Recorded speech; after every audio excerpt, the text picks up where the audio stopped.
Um, but I want to quickly recap on last week. So welcome everybody. This is one of our blended family talks, pajama talks, that we have every Saturday between 5:30 and 8:30. And I always try to finish at 8:30, but time and conversations get so emotional, because I can't say heated, they get emotional. And it feels wrong to just leave someone hanging and they've just come up with a problem. So that's why it's usually towards the end. I know it's just 7 people for now listening, but that's why towards the end I tend to not want to take any more people up, because then you'll start talking about something sensitive, and it just seemed very insensitive of us to say, okay, we're closing the live, we'll see you next week. Meanwhile, you are dealing with a genuine issue. Good morning, KK. Good morning, Squash. How are you? Say good morning, Kabela. Thank you. Thank you for being here, guys, in the morning, so early in the morning. So yes, I hope you also have your lemon tea, your cup of tea.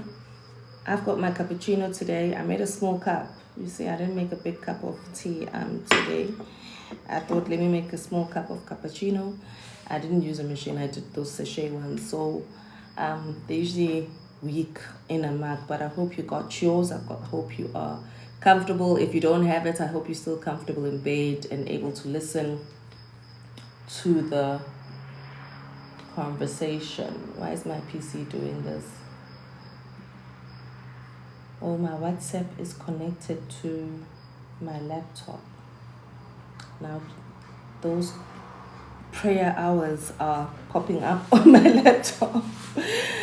Yes, going for a jog. Oh, lovely. Isn't it nice to not host a live, because you can go on a jog and just listen? That's what I do as well. Like, especially the motivational lives in the morning. I literally put on my earphones and I listen to a live while jogging. So I hope some of you are jogging.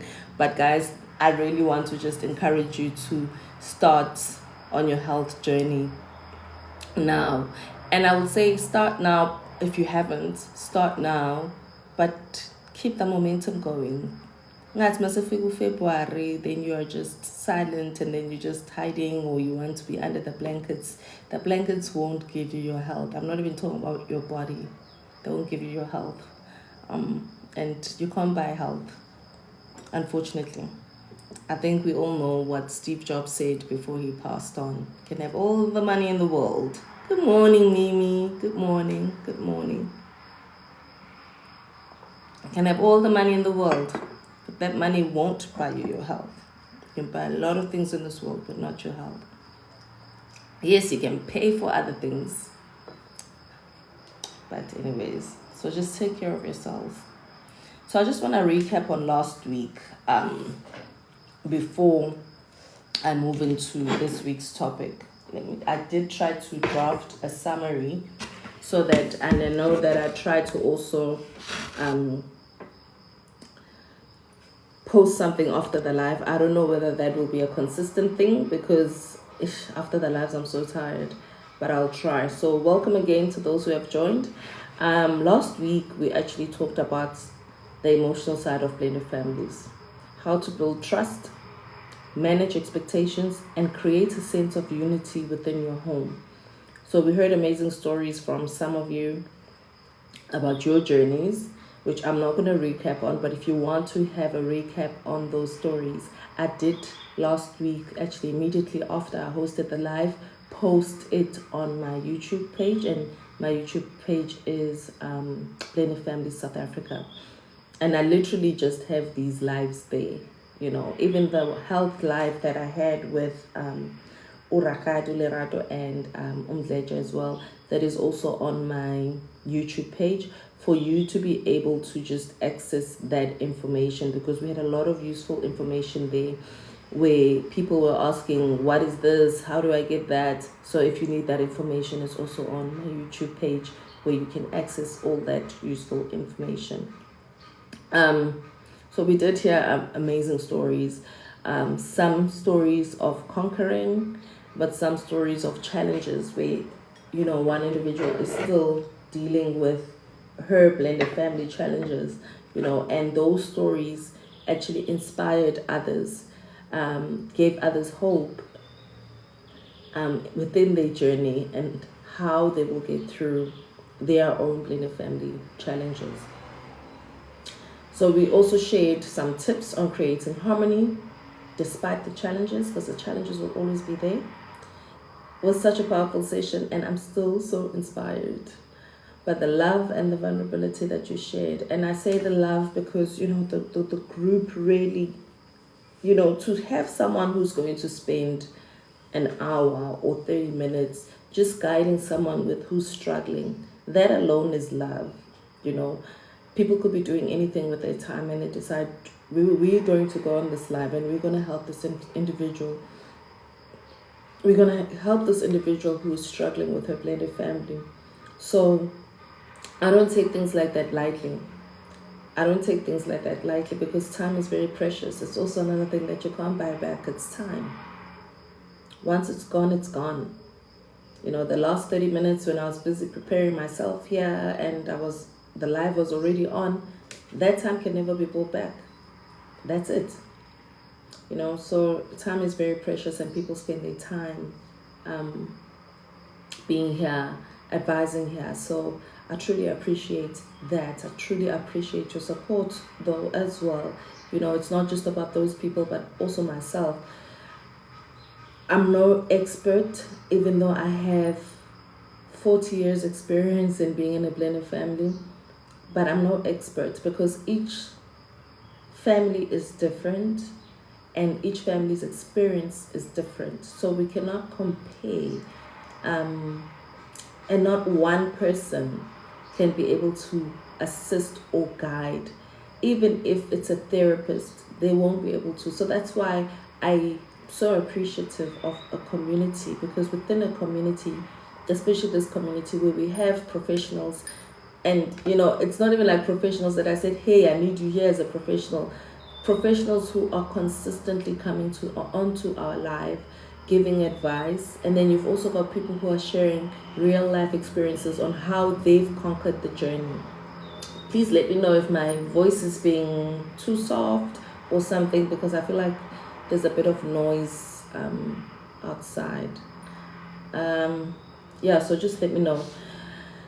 So I truly appreciate you guys. I appreciate you all, those who share their stories and those who come on and support them. Whether you're a professional or you're sharing your own life experience, I truly appreciate it.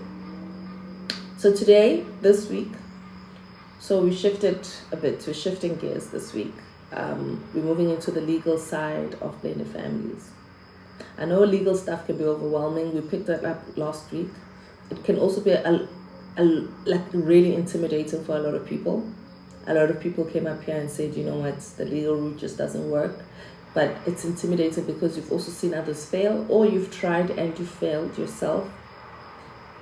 But don't stress, okay? What we're trying to do today is break it down. We're going to break it down, but make it simple. And I'll talk about how to navigate these challenges with confidence. So we'll be looking at the legal framework of South Africa, the different court systems. Sorry, I don't know why I'm feeling uncomfortable.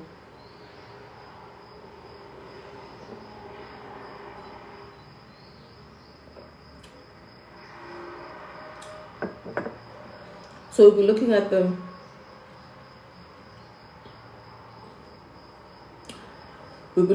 different court systems that handle family matters. Because what I've realized, and I think we've all realized over the years, is that you go to a certain court for certain issues, even though it's still a co-parenting or a family issue. There's different court systems that manage those. And then we'll also hopefully, be able to get some practical tips that can help you to protect or prioritize your family. Okay. And I'm hoping we'll also be able to just see someone will be able to come up and share their real life story. I'll only take one person. I won't be able to take everybody on today because, like I said, I want to finish a bit early. I just need to do I know that in December I wasn't here, but I just need to do some self-work. I need to go to my doctor today. So when you look at the legal framework of South Africa. Like I said, guys, I'm not an expert in the law. And until we find, good morning, Gina, good morning, good morning. And until we find someone who understands the depth of family law, we can start reading and empowering ourselves through reading, because this information is available to us, and try to interpret the law for ourselves. And I think by the time we get a professional legal person on board, would be at a stage where at least we've done some reading. You know, there's so much power. I've been used to notice this in school, that when you pre-read the class notes before you go to class, you actually understand the subject matter and the topic better than when you would just go into class and, you know, uzo pambi. And that's what I'm trying to even do with these talks, where I post a blog on my website. The link is on my bio. I post the blog on my website almost a few days before I host the live, so that you too can be able to just digest the topic, and maybe you'll find that you will actually be able to draw more information than I can on the subject. So that's why I would truly appreciate it if you do go onto my website every now and again. But what I also do is also just, I don't want to add too much stuff on my timeline, but maybe I'll add it to my stories once it's ready. But what I also suggest to you is that you subscribe. So last week I haven't sent it through. I've done this now 2 times or 3 times, but I think from here on I will send an email to those who subscribe on my website. Subscription is free, you don't have to pay, but just go on the site, read through, so that now when the research up, then must speak as you know, from a point of having some background and foundational knowledge on what we're talking about. Good morning, Prince. Good morning, Prince. I hope you're good.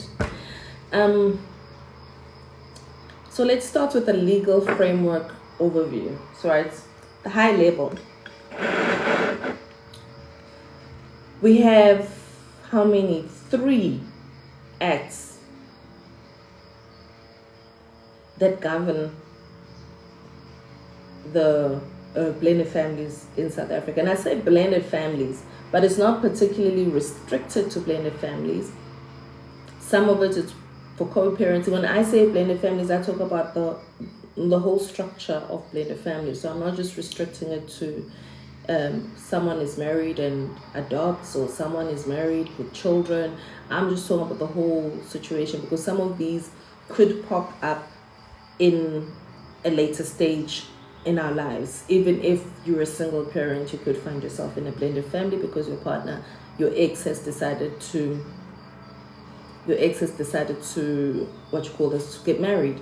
And already, whether you like it or not, there are some plans and the way they do things that will, in a way, impact you and your planning. So that's why I always see the ex as part of the structure, even though they shouldn't be entrenched in your family decision making. But then they impact you and you impact them, because the planning, especially in the parental planning, is where it gets a bit tricky with them. So then you need to manage that. You need to have your boundaries. You need to have proper planning for that. Gina says, that's a brilliant idea. I'll go to the blog. Don't bulala me if I happen to copy. I'm sorry. No, but we're all learning from each other, you know, Gina. I always have this thing, and I see it a lot with Nigerians, and I think, is my husband up? He's always up at 7:30 or 8. Okay, but I always find it. I've learned a lot from Nigerians in the fact that for the first time, when there was an influx in South Africa, and they opened all these salons, that you would have one salon next to another, and they will all be full. And we'd go to, and it's like choose my ketela, you choose which one you want to go to. So I always feel like no other person can ever steal another person's shine, but we can always learn and take tips and take notes from each other. because as much as there's an intertwine in the work that we do, but you bring such you bring your own flair, I bring my own flair, and I feel like we could just all be great together. So I really don't mind. I'm not those people that, oh, you copied me. Even if you come on a live dress just like me, I don't care. I'm just one of those people, because I always feel like we all just so great at what we do, and God has all blessed us all differently. And the message you bring across and the message the next person brings across, like with myself, there's 3 or 4 of us South African women who were really talking about blended families. But I looked at the 3 of us and I'm like, we are all totally different, and our blended families are at different stages. But even how we pitch the work that we do, it's so different from each other. But also, additionally, on top of that, we all had each other on each other's lives at some stage. But the one actually moved away from talking about blended families. The other talks about fitness more than blended families. But then she also posts her. So for her, it's more like the family interaction, like how the kids are getting along as they grow up, how the husband and her are raising the kids, how they are building the bond between the kids and themselves, and it's so beautiful to watch, and it's something that I strive for, because my family is not there yet. My family is far from there, and I think I've been brutally honest about that. Yes, you got it right there. Gina says, that's very true. Says, we work same industry, but we could never do it like each other. It's a get. Yeah. God would not have planted that seed if it wasn't meant for you and your journey. And I think that's the biggest problem that we have as South Africans. I was actually now I'm deflecting, advising my daughter the other day when she's like, yeah, well, if my cousin is already doing nails, then I don't want to do nails. I'm like, no. Your cousin likes beauty, you like beauty. Maybe one day you'll be business partners. Maybe one day she'll be the one hiring you or training you. It doesn't mean that if your cousin is doing something that you can't do it. Because she had been talking, I want to go and learn how to do nails now, since 2 years back. Then she learned how to do lashes. Then she was supposed to do nails, but she didn't find a school, because I don't want to spoon feed her. Already in Kokeli school fees, already I'm taking care of this child. If she wants to do anything outside of school, I will encourage her. I will talk to her, but it has to come from her. I won't spoon feed her and make her do things that she's clearly not ready for. So that's what I said to her, look for a school, I'll support you. And she didn't. And now it's January, and she's at school, so she can't do it during the school month. She has to do it during school holidays. I can't. I said to her, you have to wait until school holidays. So when she saw her cousin, it was the pressure. Oh my gosh, I've been wanting to do this and I haven't. And I was like, you will continue if you want to, but not because she is, not because your cousin is doing it now, you're not going to do it. Yes, we need to encourage the entrepreneurial ambitions, because we didn't have that. So I try to encourage her to do whatever, and I will support in whichever way possible. Anyways, getting back to the legal framework. So the legal framework overview. So there's, a lot of legislation, but the 3 key laws that govern blended families in South Africa include the Children's Act, which prioritizes the best interest of a child in custody, visitation, and guardianship matters. That's the first one, first and foremost. And that's why we always say, put your children first. Because at the very high level, that's the Children's Act. Followed by the Maintenance Act, which ensures parents, not step-parents, not step-parents, are financially responsible unless legal adoption occurs. Guys, we're just going to touch it at a very high level today. We won't go deeper. The plan is high level today. Next week, we dive deeper into each one. Ne? And the next couple of weeks until we get through all 3. And then we'll see if there's a need for us to expand into other legislation. The Maintenance Act, I've covered that. The Domestic Violence Act, which was a bit of a surprise for me, but it makes sense why it's there, which protects against abuse in family settings. So these laws exist to guide us, but they also remind us of our responsibilities to protect and nurture our families.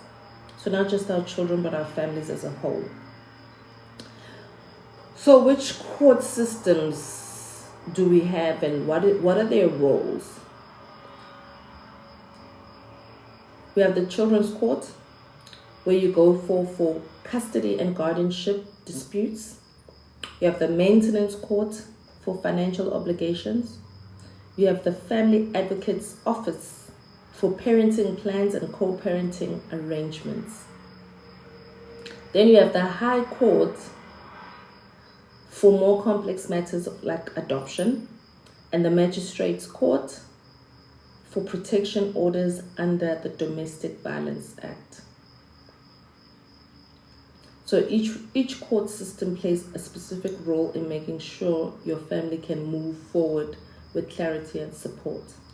So these are the laws that govern you. These are the laws that when you think of blended families, these are the laws that you need to think of. When you think about where to start, these are the court systems and the roles that they play. I'll go over it again. So you've got the Children's Act that you need to understand clearly. When you are a man or a woman dealing with child visitations, you're not getting custody, or you want full custody of your child because of safety reasons or whatever reasons, there's the Children's Act. If you want to understand what are your visitation rights, there's the Children's Act. If you're a guardian of a child and you want to know what are my roles and responsibilities here, there's the Children's Act. The courts that you can go to, there's the Children's Court. I've just jumped. Then there's the Maintenance Act, where you decide on who's responsible for what financially.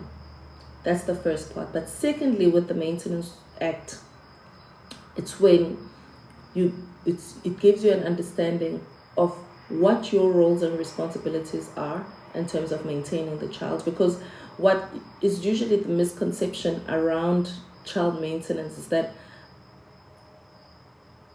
some moms believe that it's just for the dad to maintain the child. Some moms believe that it's just the dad that's meant to maintain the child.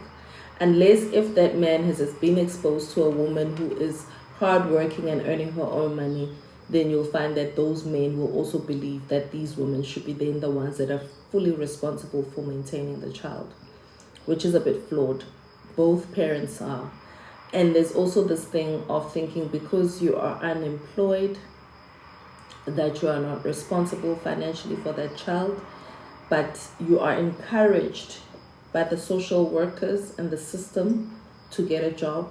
Sometimes if you get into a good system, they'll actually even assist you to get a job so that you'll be able to take care of your child. Then there's a Domestic Violence Act, which just teaches you how, or guides on how you need to take care of your family. So the Domestic Violence Act is when there are situations of domestic violence of any form, then you need to just understand what is domestic violence, what are the different categories, what you need to do when you see that there is some domestic violence happening in your household or in the household next door, and how do you support, and which court do you go to, and how do you arrange for your children, your mom, your aunts to be protected. Then there's those maintenance court system, there's the children's courts, there's the family advocate's office, which is the one where I think a lot of people struggle. The family advocate's office, depending on where you are, I've seen that a lot of people have just said, when you get there, especially with the parenting plan, so as much as they say it's just the parenting plan and co-parenting arrangements, but the finances are also discussed there, and you find that with that discussion, the family advocates officers usually just want to say, oh well, you're the man, you must pay, and you find that sometimes not all men are in a financial situation where they can afford to pay the amount that is demanded, and they're not in a good financial standing. And I know that sometimes it would seem like, well, a person can afford because they earn this much. But thinking is now, as black people, a lot of people are in debt. A lot of people are in debt. A lot of people are in debt. So you find that this man, you want to get, maybe he earns 10,000 and now you want 3,000 from his salary because he lives at home with his mom, and they count the grocery money. Maybe he doesn't even need to catch transport to go to work. But you find that he's so indebted that he can't even spend 500 rand after everything. I'm not making an excuse. I'm just saying that there are also those circumstances. So then it seems like when a person says they don't have money, you're just like, you just don't love your child. And the person has actually made bad financial decisions. And because you're not in a good standing or in a good space, they won't be able to open up. And because men are not open to talk and they're not comfortable with sharing, they will just keep quiet and not say anything. But also on the flip side, the strain that a parent that lives with the child has is a lot. We always talk about it in this household, how when you live with the child, there's those hidden costs that no one sees. No one sees, no matter, last year, because I moved to Cape Town from Centurion and Gauteng, my mom is in Durban, my daughter's father is in Durban. So she said, I've got more of a family structure in Durban than I would in Cape Town. So she decided to go and stay in Durban. But when we tried to get her in the boarding school, it was late because I got a job late in the year. And so she stayed with my mom because the school that she found was closest to my mom. And I would try as much as possible to send money. Okay, we're neighbors. I would love to come back. So I would try to send money. Her dad would try to send money. But still, I'll call my mother and she'd be like, oh no, we were buying something extra. I'm like, how? But I forget that also when I stay with the child, there's just those hidden costs that the parent who's living with the child has to endure. And I think that's where the conflict starts, because the other parent is overwhelmed with all the expenses. The mother is usually, or let me say that the primary parent, because sometimes, we've seen a lot of single dads that actually live with their children. A lot of primary parents are really overwhelmed with the financial expenses of raising a child. So when you come to them and you're just spending 1,000 rand on your child or 1.5 on your child, it just seems like an insult. As even if you can't afford it, it seems like an insult. And when I'm saying 1,000, 1.5, it depends on where you live, your cost of living, where you work, what you do. So if your child is going to a school and getting free education, that's a different story. Maybe 1,000 rand would be enough. But when I think of groceries alone and how much groceries cost, and these kids still need school shoes, and even when schools open, you as the co-parent are still sending 1,000 rand, but this child needs uniform. They need to get the hair cut or hair braided or hair just upeni and betty on their hair. And mina as a primary parent, kubanzima. So you find that's where the resentment comes from, and that's why the primary parents usually, when they get to court, they are usually just fuming and furious, because they're just like, but you're only spending consistently 1,000 rand a month or 1.5 a month. Exactly. I don't manage and I have one child. But even when the co-parent spends more, it's just not like money. And I've also gone to that point that you will never have enough money, but it must also be a decent amount. But that's where so as much as I'm saying that, the other co-parents can't afford, maybe they're indebted, maybe there's this, maybe there's that. But then on the flip side, the primary parents are spending so much money on the child, and you just consistently spending 1,000 rand. It's winter time, the child needs clothes, you know where to be found, or you're still giving 1,000 rand. These kids sometimes, there's those ages where they just shoot up, and then everything becomes, oh, don't touch my kagal. And I think you've all experienced this. And that phase always comes at a time where you are like so financially strained, and everything becomes, don't touch my kagal, like don't touch my wrist. They like, everything is here. And now there's a school trip, and you're like, where am I gonna get a jersey that's gonna fit this child? Even the school uniform doesn't fit properly anymore. It's the frustration that creates that resentment. It's the frustration of raising a child alone that creates that frustration. And it even happens with married couples, by the way. It's not just something that happens in blended families, but it even happens with married couples. I've had a number of ladies where I used to work who said to me that, you know, you're lucky that you guys are doing things this way, because I'm married. I don't even get half of what you get. The person only pays for this and that, because there are married people who will say, I'm only, and even for men, their wives will say, I'm only paying for this and this, nothing else. I wonder if you can take that person to maintenance court. But it's not my forte. I've never been in a nuclear household. But that's what happens, and that's what causes conflicts. And the reason why I just stopped on the maintenance court and the family advocate's office situation is that that's where things become very tricky. That's where the resentments and the fights come in, and that's where people end up giving up. And I really believe that most of our officers that are sitting in these offices, the family advocate's office, I don't know whether I won't say they're not trained enough, but there's something that's amiss, because now they people. And now, I think sometimes they just get overwhelmed and they just want to get to a resolution.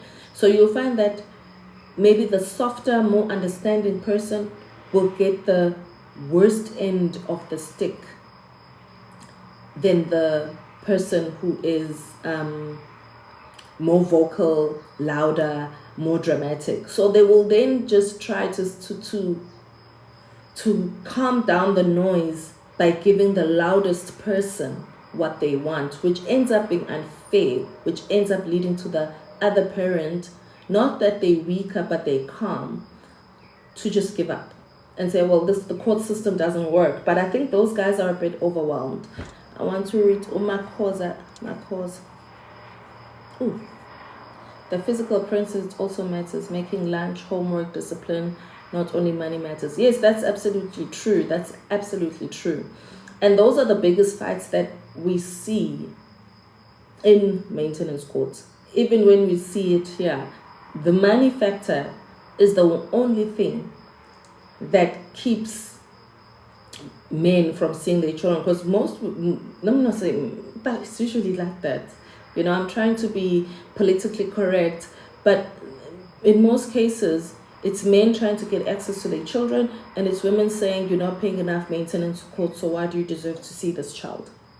And makoza inkinga itina kakhulu. It's us females that would always say, no, you can't. You can't. You need to pay enough before you see your child. We've seen this on this app. We've seen it many times on this app where people say, sorry, you're not going to see your child. We need more money. And since you're not sending more money, you're not going to see your child. And I know sometimes it's just an excuse. And it's the most toughest thing to work around, because consistently you find, and you even hear this thing, you would say, no, well, where were you all these 5 years? Or where were you all these 6 years or whatever with the time spent? And now you're seeing another trend. I've seen a couple of women on this app as well, and one I said I will bring. It's just that I wanted to coordinate with her properly, and I haven't had a good ending to this week, but I want to bring her in because she was also an alienated mother. Good morning, Mengi. Good morning. Um, there's a trend of men alienating mothers.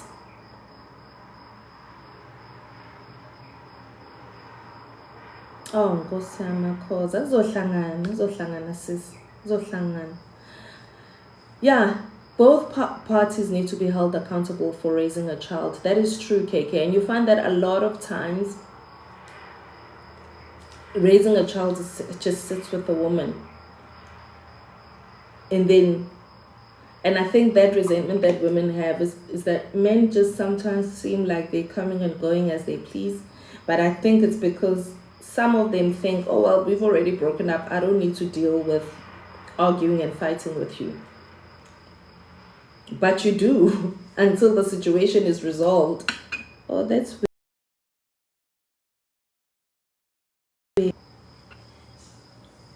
But you do need to deal with that person.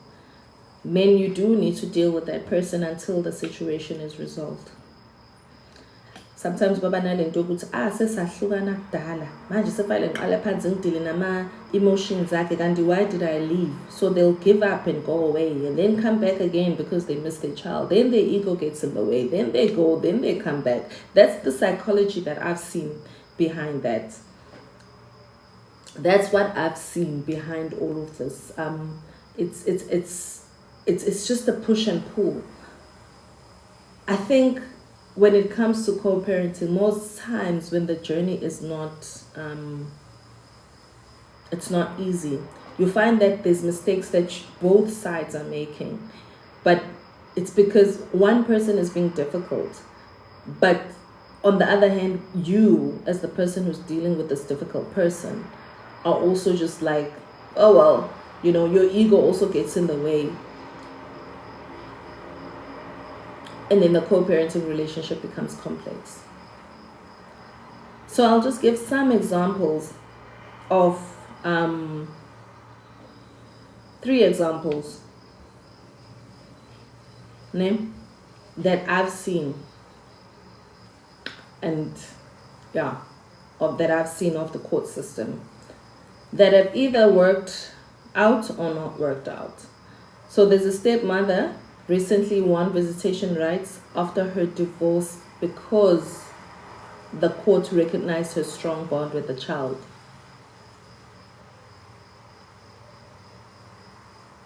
It's possible.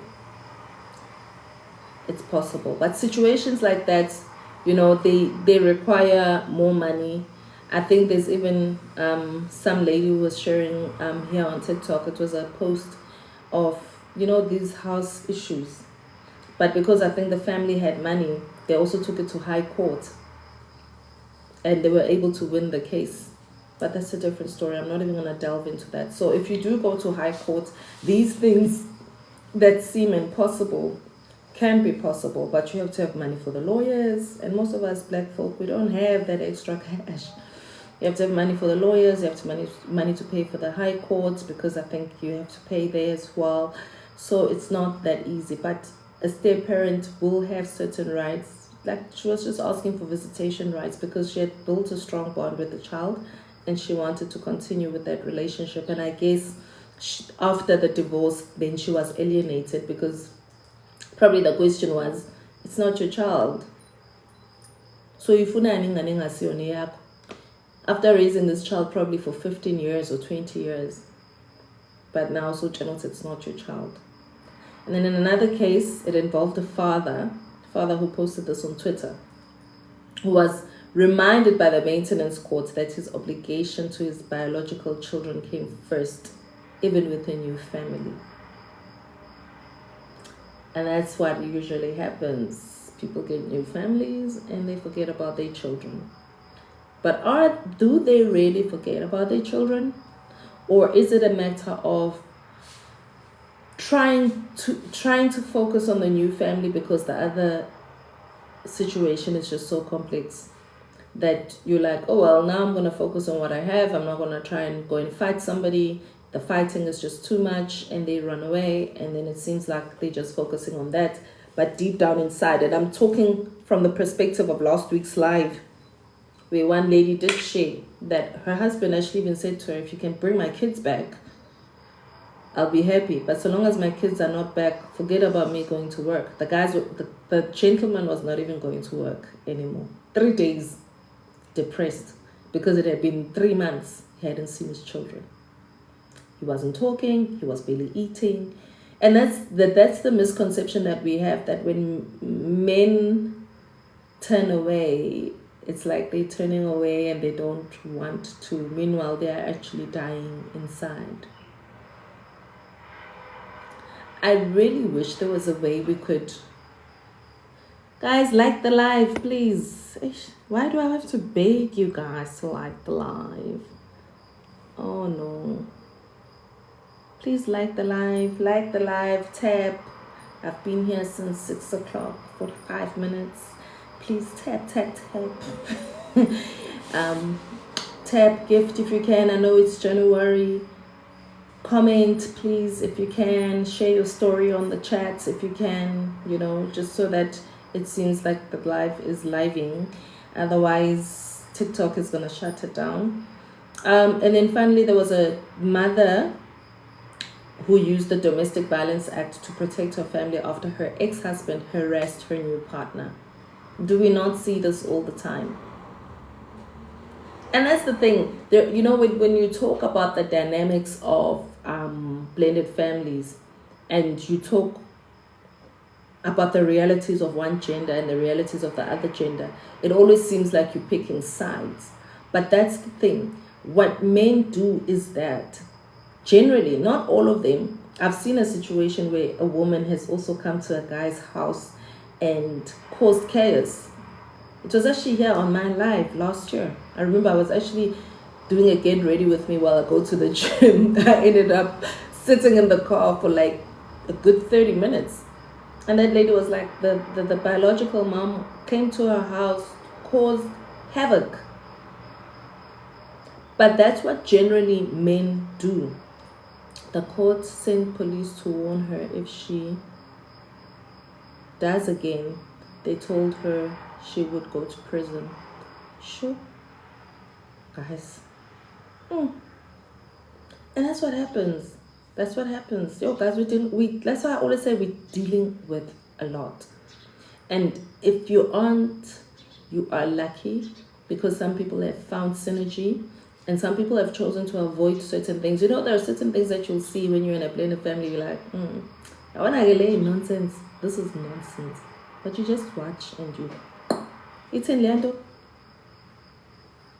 That's what you need to do sometimes. Just because some things are just not worth it. Some things are not worth it. And this domestic violence situation, it happens a lot where men feel like no man should be around their children. And they want to attack this guy. They want to, stamp their authority. Meanwhile, it's over. And now, because I think domestic violence is becoming a big issue, as much as it's still there, and Gina, I hope you're still here. I hope you're still here, Gina. Because domestic violence is a big issue in our country, and it's getting the limelight. So there are men who will not do it directly, and they find ways and tricks to just frustrate the woman's relationship. Where a man will call at odd hours or consistently calling, their ex, sometimes for no reason at all. Things like, we need to go do things for the kid together, things that don't require both parents, but they see the weakness or the cracks in your new relationship, and they sort of like leverage off those cracks. But we've also seen a lot of situations where men do resort to domestic violence. We see it a lot. Okay, I'm about to conclude. So if anyone is thinking of coming up and sharing their insights and their knowledge, we are not experts, but we're just trying to wrap our heads around this system. And the reason why I'm taking it at very high level, I see today, because I'm not diving deeper into the topic, I'm not getting a lot of people on the live, but I think it's still important to understand the basic framework of legal framework that govern blended families. Otherwise, if we don't understand the basics, we're not just going to go and, everywhere, just understanding the structure, how it looks like. So you've got the Children's Act, the Maintenance Act, and the Domestic Violence Act. Then you've got the different court systems, right? You've got the Children's Court, you've got the Maintenance Court, you've got Family Court, the Family Advocate's Office, you've got High Court and the Magistrates Court. So if you look at it that way, and it even links up. So I would say from this, if you go onto my website, like I told you on my blog, this is already there. If you go there and you just draw a map for yourself, because one day you may need one of those few things. Some of these things with maintenance, for example, if you married, like myself, or your partner, your ex is married, you'd need to figure out what happens even with your children. If I pass now or my husband passes now, I might need one of these courts to help me settle certain things.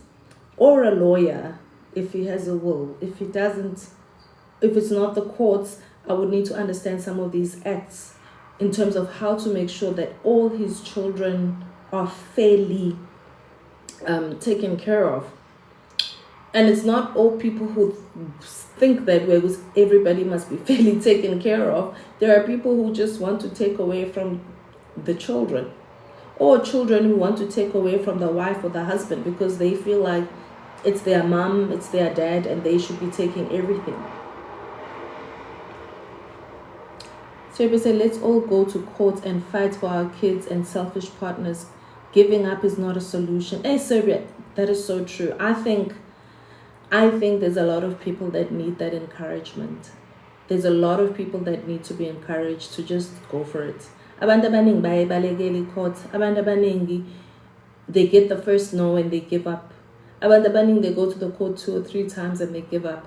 And what I've seen and learned just through this platform is that people go back again and again and again. They go back because at the end of the day, you have to continue to fight for your children.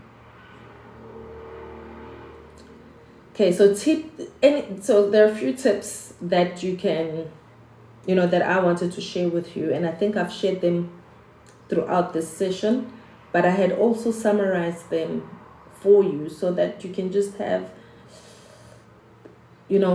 some strategy in terms of how you deal with legal matters if you do have issues, legal challenges.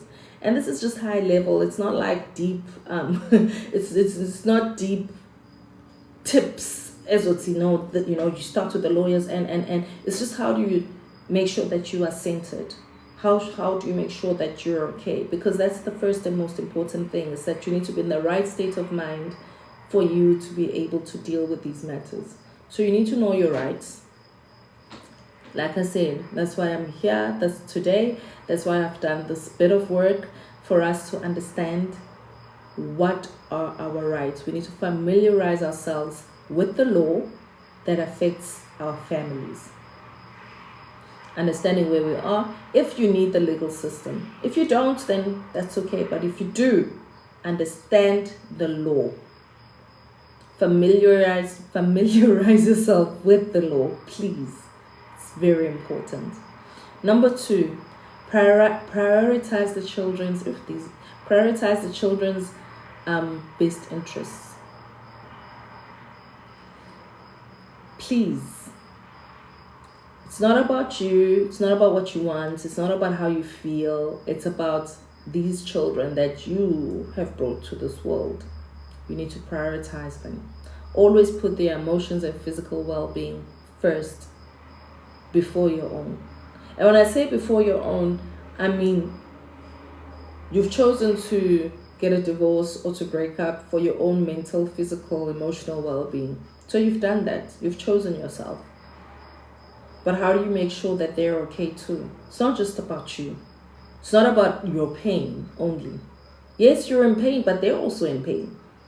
Yes, you're struggling, but they're struggling even more because they don't even understand what is going on. They don't even know what is going on. They're still trying to piece everything together. They're still trying to understand, why is mommy leaving? Why is daddy leaving? And a lot of times they blame themselves. A lot of times these kids are sitting in their bedrooms thinking they are the reason why mom and dad are not getting along. Why? Because consistently you are fighting because of them.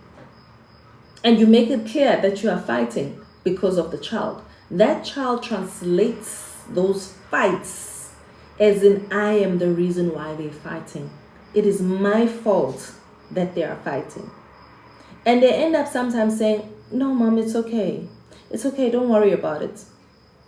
I know you're right. But they're not. Because now they've had to be strong for you. Because you couldn't be strong. Because you couldn't put them first. So they've learned and have sort of like been groomed to put others first before themselves. Then you wonder why when they grow older, they get into toxic relationships with people who are going to use them, and they tolerate that. They stay in relationships with abusive people and they tolerate that. Because you've conditioned them that that's what they deserve. And I know there are people saying, no, put yourself first, put yourself first. Think for those children as well.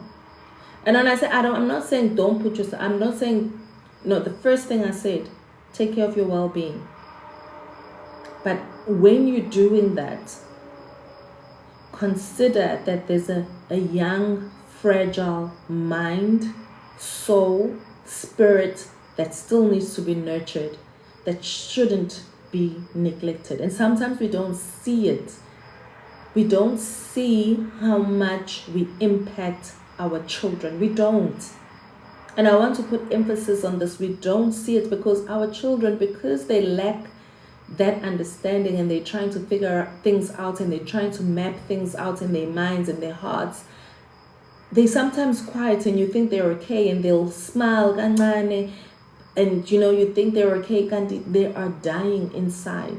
And sometimes even when you send them to a therapist, and I think Rahadu Lerato, if she's still here, and Gina can vouch for this because they've been through this as well, like me. Sometimes kids it will take them time to be able to open up even to a therapist, because they're like, why am I here? What am I doing here? What am I supposed to say to the stranger? Because it feels strange. And it takes a lot of work to continuously take them back there. I just want to read a few comments. Oh, technology. I think so. Let's all go to court. I get that, sis. My question is, why should someone need to be pushed for the right thing? Hey, some people use kids, dear. If I was to tell you, you'd think I'm going, but we're getting there. If you can join us, Serbia, I would appreciate it. I know, I feel like I've seen you somewhere, your name somewhere. We were talking, was it last week or during the course of the week? Uyazi nosukuthi unengane, the court settles at 500, for example. It's kind of absurd. Okay, you guys are having a conversation, so I'm gonna leave it there. Seriously, amaninga batani sanged. Okay, I'll move forward. I strongly believe if both male and female stepping up to do the right thing. Yes, we need to.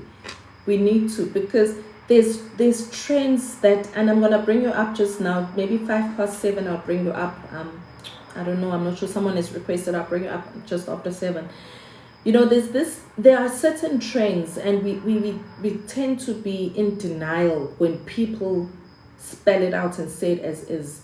But there are these trends. Men do certain things in co-parenting that are not right, that are distasteful. Women do the same. But when you spell it out and you say it out, both sides, people want to attack instead of saying, we are sitting with an issue here. How do we deal with it? How do we resolve it? Women, what is happening deep down inside and mentally, emotionally, that is making you react this way? Men, what is happening with you deep down inside that is making you react this way? And then we sit and try to get to a resolution. But what usually happens is that people want to defend their bad behavior and their bad actions and their bad decisions. People want to sit and defend themselves and say, oh, because you did this, because this person did this, because men do this, because women do this. And where do we end up with that? We just end up with more conflict because no one is taking accountability. Communicate openly. Keep the lines of communication open with co-parents. If not, find ways where you can have open communication. So open communication doesn't mean that you have to be talking on the phone every day. Open communication, it means that you need to be clear about your expectations, your capabilities, and get to an agreement. That can be done telephonically, that can be done on email, that can be done on text. But it has to be clear so that there's no confusion that will lead to fights and arguments at a later stage. And if there is miscommunication, try and find a balance. People are emotionally immature to deal with this properly. That is true. And I think that is actually the root cause of it all. That is the root cause of it all, is that we are not emotionally mature to deal with blended family issues, even though we find ourselves in blended family issues. Seek help early. And that's one of the issues. So we carry, as blended family, I'll always say members, as members of a blended family or a co-parenting journey, we always carry a lot of guilt. We carry a lot of guilt, we carry a lot of shame, because we have not gone the normal route in terms of raising families. We have failed to do what society expected of us. So we carry this guilt and we carry it like a cross. Kodwa uJesu wasithwalela isiphambano, kodwa thina sifuna ukusithwala futhi isiphambano. Sisithathe kuJesu, sisithathe uNkulunkulu isiphambano sisithwale thina.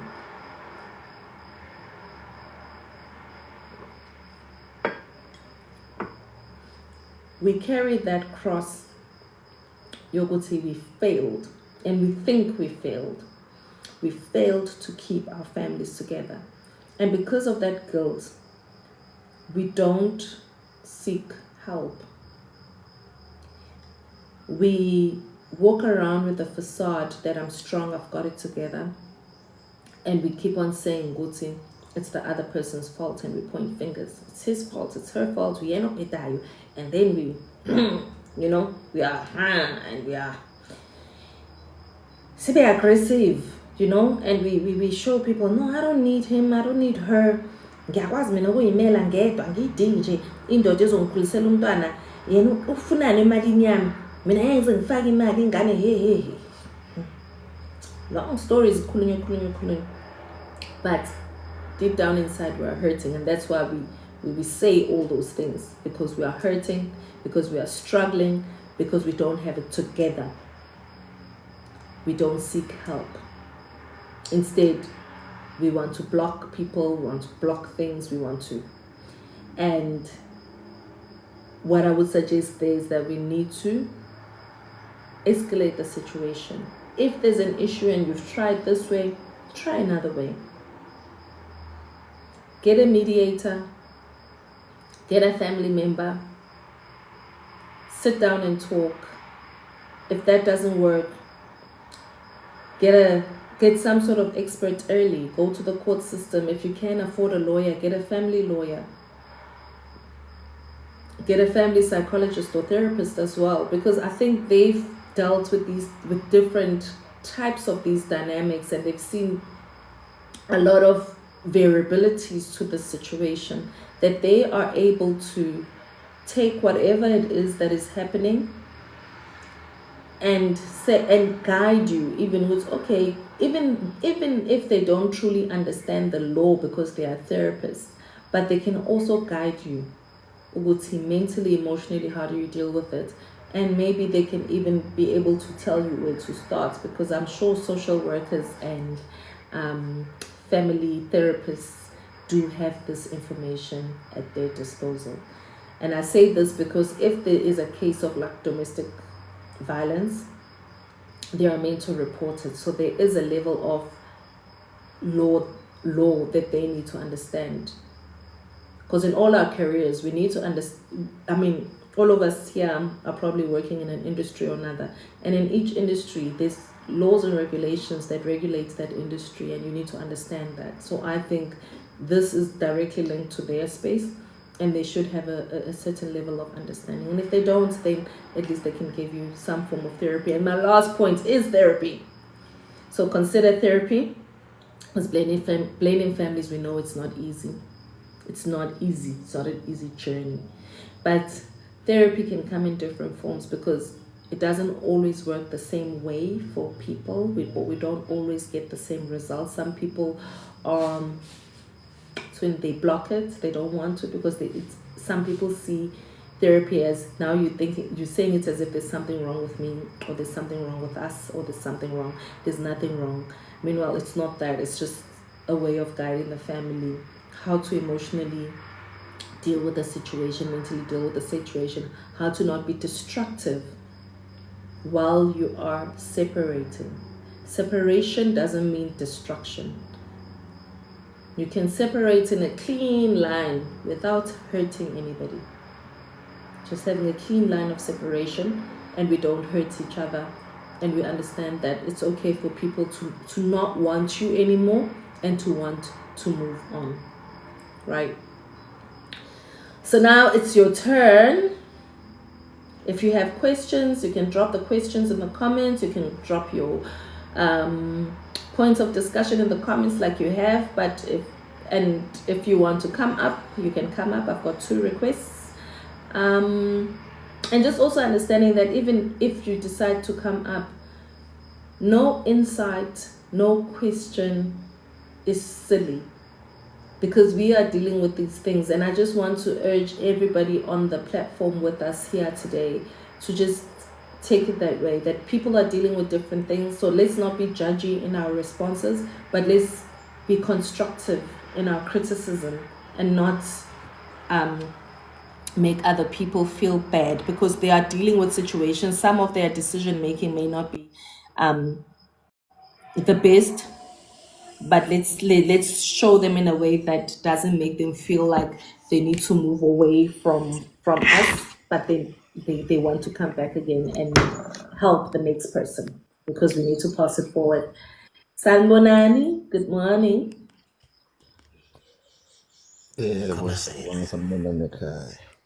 Happy XM, what is your name? It's my first time seeing you on my platform. Oh, nice to meet you. Nice to meet you. Okay, ngizoqala ngoxolani ngigcine ngawe baba uMdletshe kanjani? Ngiyaphila kunjani dadewethu? Ngiyaphila. Siyaphila. No, kahle kahle ngiyathinteka nje ukukhuluma la ngoba nami ngikuleso simo leso. Kodwa i-divorce yami siyaphela kodwa-ke i-co-parenting iyona esihlulayo sinalo mama bekade siney'ngane naye. Ngikhuluma nje ngokuthi njengamanje ngoDisemba ikhona ingane yentombazane ngoba i-court yadicide ukuthi iy'ngane zihlale nomama. Right, mina ngiqhubeke ngenza isondlo. Isondlo ngiyasikhipha nje kanjalo nje angilenzi iphutha. So kwathi ngonyaka ophelile khona ingane yami intombazane esikhulile bekade na 17. Bahlulana noma wayo le eGoli, mina ekhaya kula Newcastle, angila Newcastle. So yagcina isibuyiza nganento kimi ingane. Mayibuyiza ohlala nami la ingane yafunda unyaka wonke lo ophelile. NgoDisemba yathi baba ngicela uyovakashela umama eGoli. Ngayidedela yabuyela eGoli kuma wayo ngoDisemba yayovakasha.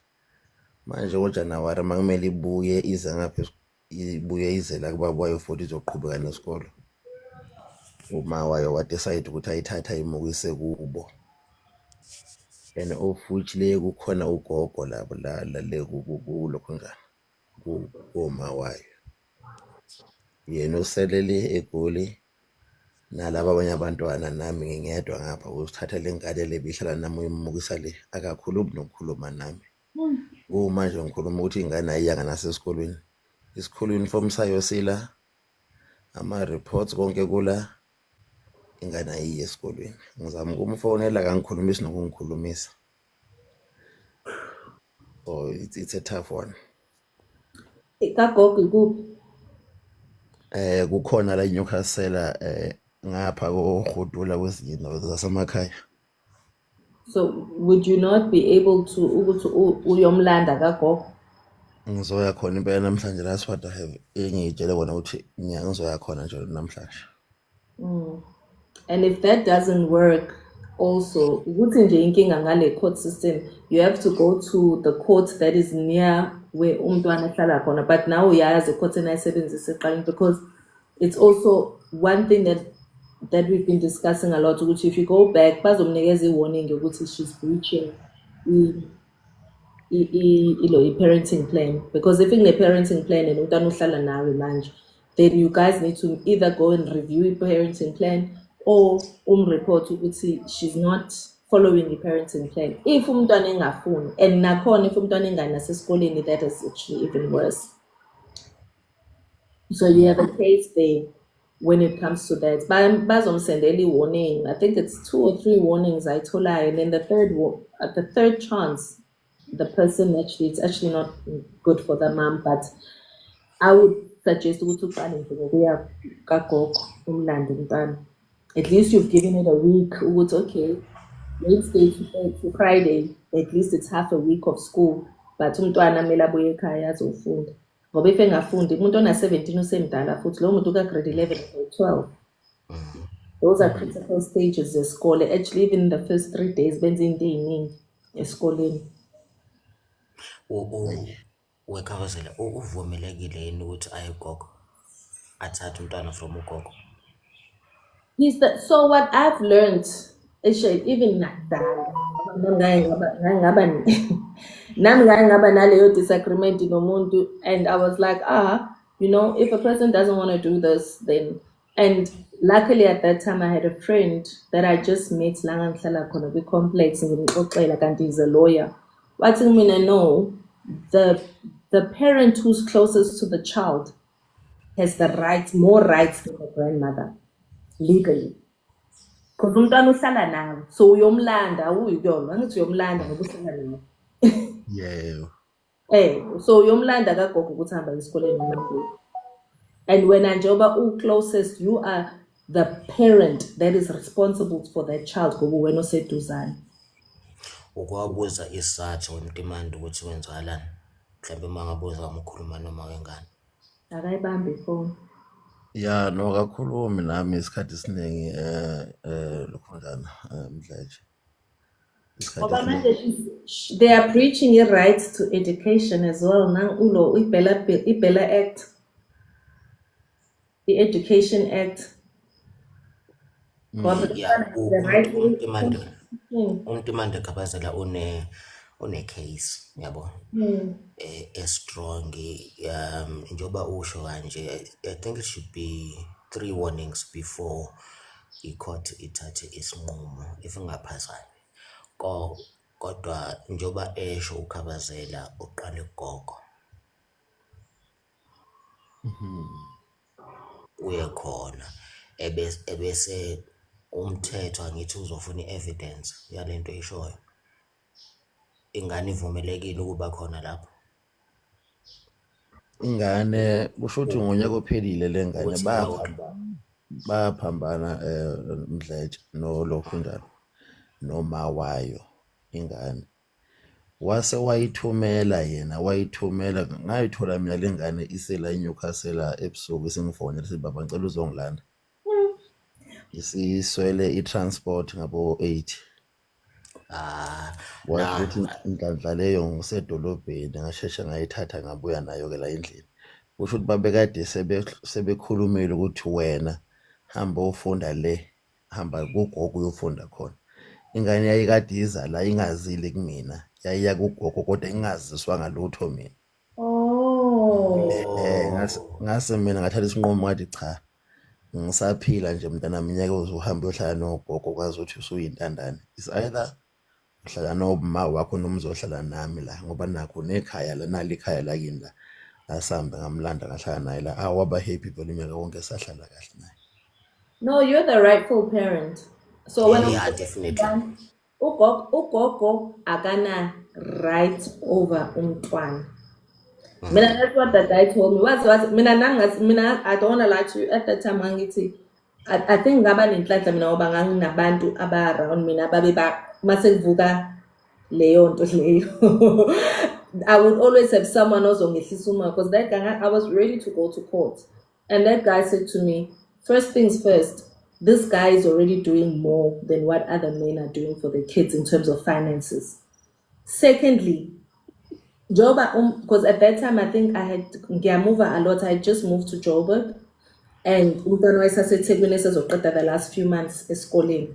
Wathi kumina, this person can even fight you for i-custody yomntwana ngoba umntwana nje ubumshiye nogogo qonda ukuthi wena you are not capable of ukugada umntwana, just to spite you. So I was like, okay, ngayeka. I was like, okay, I'm gonna leave everything because clearly I'm not gonna win in court. And nanokuthi uma usuthatha umuntu umise court engaba nale nto leyo ukuthi adinwe, and then they do less for umntwana. But that's how that guy guided me. Shame. I was very lucky to meet a lawyer out of the blue. We complex engihlala kuyona nje. And sajwayelana saxoxa. And then mangimxoxela ngesituation yami wathi mina no. Niyeke this guy kuningi akwenzayo compared to other men. But secondly, njengoba umntwana nje saseThekwini engamthatha kagogo, and then it will be another fight. Njengoba uthi wena ufuna ukuletha umntwana la eGoli in 6 months, it will be another fight ukuthi ubuyise umntwana eGoli ngoba uzoda nangavumi ahamba yolwa athi ingane ushiye nogogo uyahluleka ukugada umntwana bese yayithatha from ugogo, and le plan yakho ya 6 months it's not going to work. So gogo does not have rights. It's just that culturally, like umdletshe ehlala esho ukuthi culturally ezinye izinto they just don't seem right. So I just think ugogo is understanding enough ukuthi you can talk to her respectfully ukuthi umntwana udinga ukuya esikoleni mhlambe ahlale nawe during the week ayovakasha kagogo ngama weekend. You know, making that arrangement nogogo respectfully. But if ugogo ungakhulumeki naye, then you might need to use the mighty force and hand of the law. Even before you, I think even if you go to that family advocate's office, because you're not parenting plan lana yakhona, if uyakhona, they would probably even say you need to report it because it's almost like doesn't sound right, but it's almost like kidnapping your child. Because they talk about that even when you take umntwana overseas without imvume of another parent. It's actually kidnapping if ungamtsheni omunye umzali ukuthi umntwana ukuphi engazi umntwana ukuthi ukuphi ngoba when you don't know where your child is, basically. And she's not answering her phone. Nobody knows where she is. They just took ugogo yena ukwakhuluma naye Ntimane ngoba phela uthola ukuthi akakhulumi nawe kodwa ukhuluma nogogo.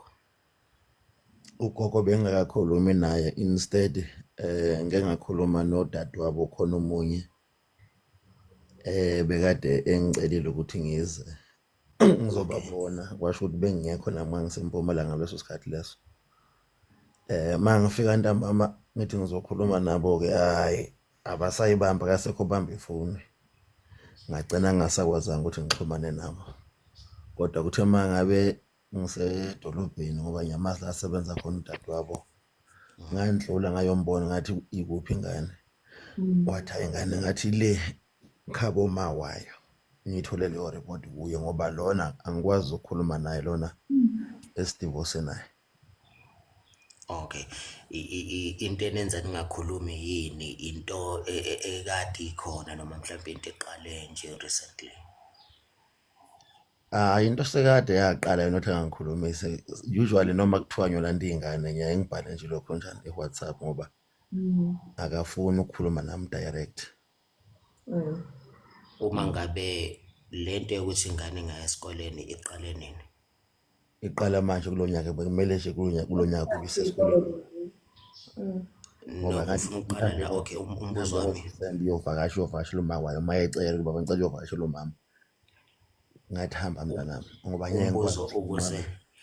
uqale nini uma ukuthumela ingane kugogo uhambe uyofunda le nonyaka? Wayezame lokho Msindazwe last year ngoJanuwari ingane ngakho ngithi ngahlangana nayo la eNewcastle Okay, early January ngahlangana nayo isisenkingeni ithi ifuna i-transport yokuya le yase yathi baba ngicela ungifone uzongilanda ngila edrobheni okay. ngayilanda ngathi cha mntanami ngeke uze uyofunda le kwagogo ngisaphila akukho engathi mina ngeke ngikwazi ukwenzela kona ozokwenzelwa ogogo wakho uzokwenza lokho uma ngabe ngasekho or mhlawumbe noma wakhe ngasekho kula ungaya khona kogogo kodwa ngisaphila nje uzodla lokho engikudlayo la ekhaya la uhambe uyofunda. Yazi Xolani, indaba eka. Okay, khuluma kabisa. okay, ngizoqala. Enye into Xolani, I think that you need to do that KK said on the chat ukuthi also consider ukuya court or a family that family advocate's office ushintshe i-parenting plan ukuthi umntwana usehlala nawe. I think that's the first thing because I think iyona into abayilwelayo manje ukuthi umntwana nje behlala nawe, it was not the agreement. So basically yena ubuyela kule nto le ebiyenziwe yena kwanaye ube wrong ukuthi uma exakwa umntwana athi umntwana ngihamba yekagogo engakutshelanga ukuthi uxakekile umntwana and uzomisa kagogo ngoba ama-changes kwindlela umntwana azokhula ngayo izinto ezenzakalayo ngomntwana umuntu fanele as-communicate with the co-parent. If you don't communicate that with the co-parent, already you're in breach. But maybe go to mesebuyile wakhuluma nogogo, but you still need to take that step of ukambuye to a court or the family advocate's office or report ukuthi umntwana as of now ukhula nawe uhlala nawe until azafike ka-matric.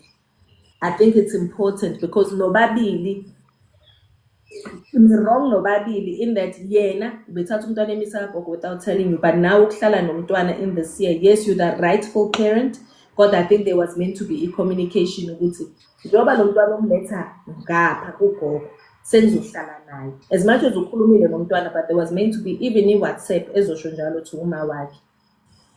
I'm not sure whether wayisenda in leyo WhatsApp ukusho nje ukuthi ngihlangane naye umntwana ubethu uya kagogo kodwa ngicabanga ukuthi ngihlale naye kulonyaka.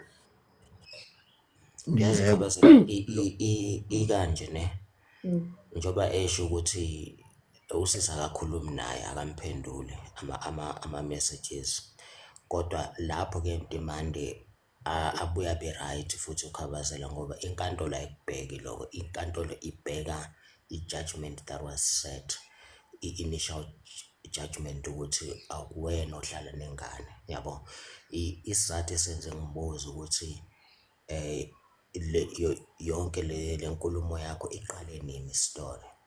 Whenever you meet ama cases akanje Mtimande, if inkulumo yakho istori sakho was being managed by inkantolo ukuze ube safe ungagcini uluze ingane futhi kusasa ungatholelwa amacala wena ube msulwa ube clean. When such things happen, report it immediately ngoba kwaba khona inkantolo phakathi kwenu nobabili kwaba nemithetho, imigomo nemibandela.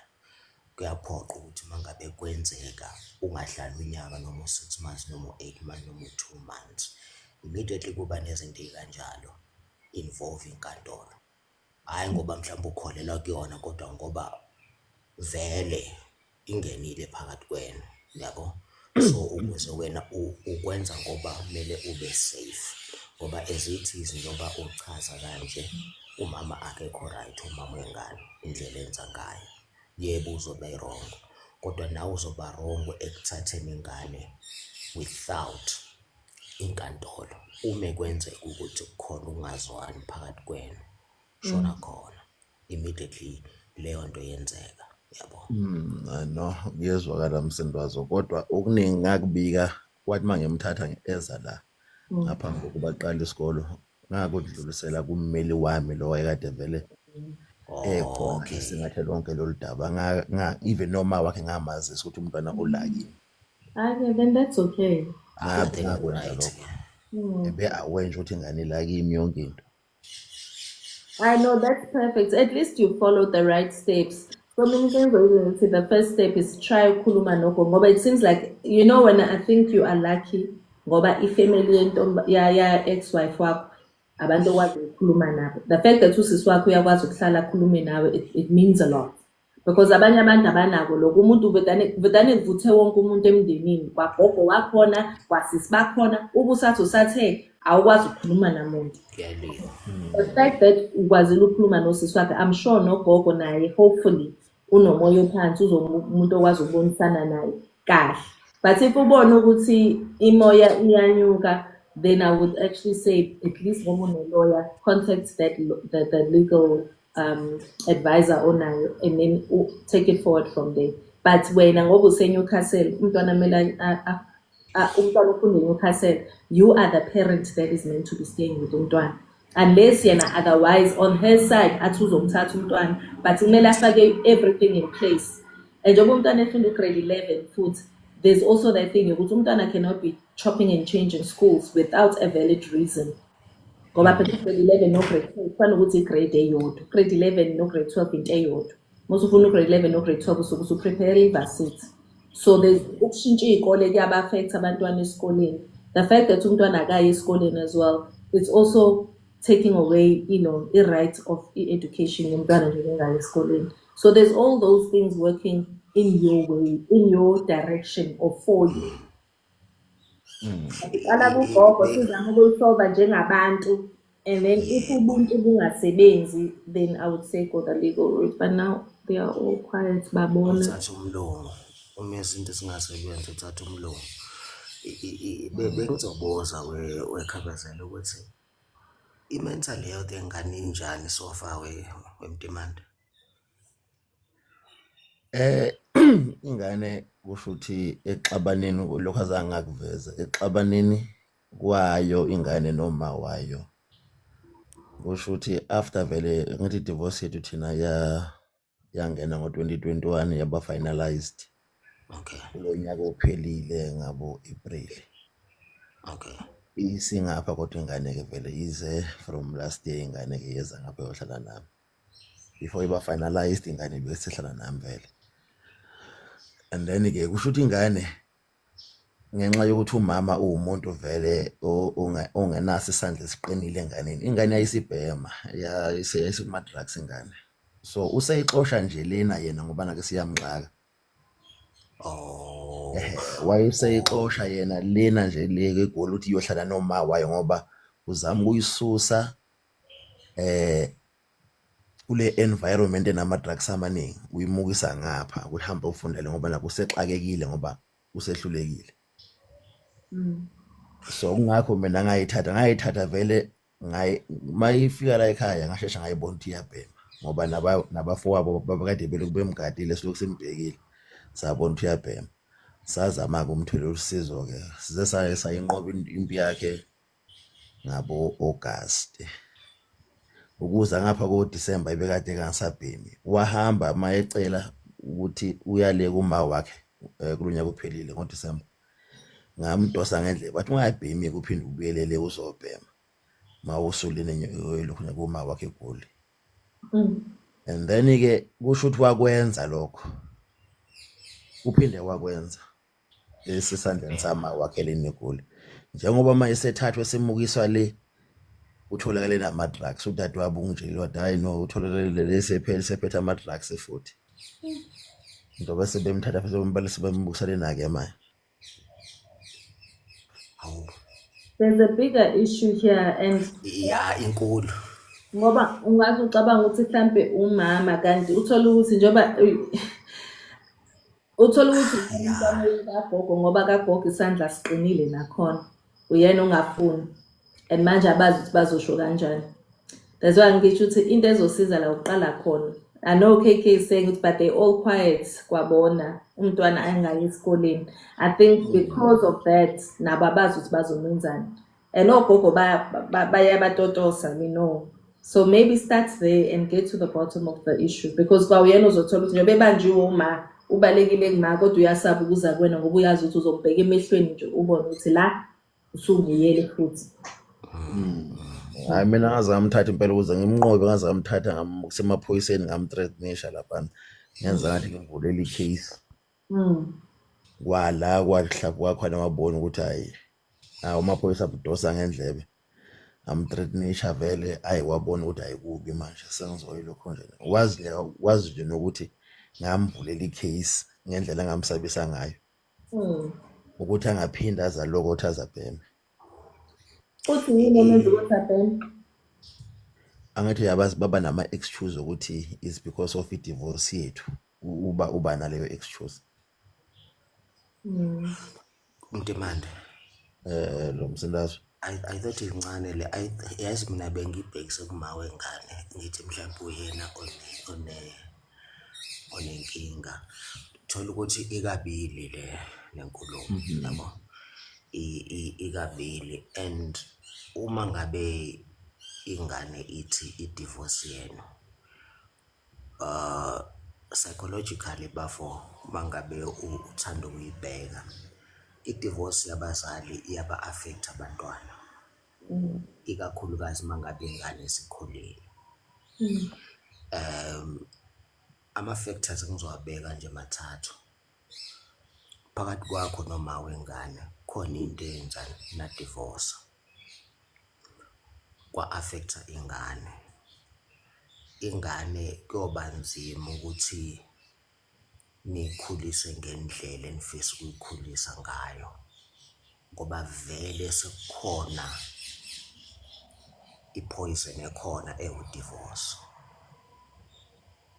Thola ukuthi i-counselling iyadingeka for ingane ngoba u-17 years ukuthi uthona ngake 17 or 18. 17. Yeah.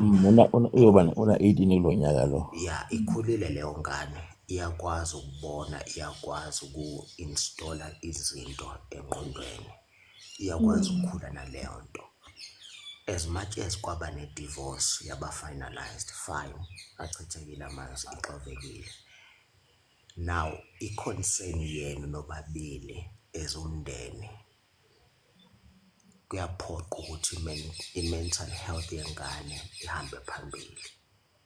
Ningasheshi ukugadla, ningasheshi niyishaye ngoba iyabhema.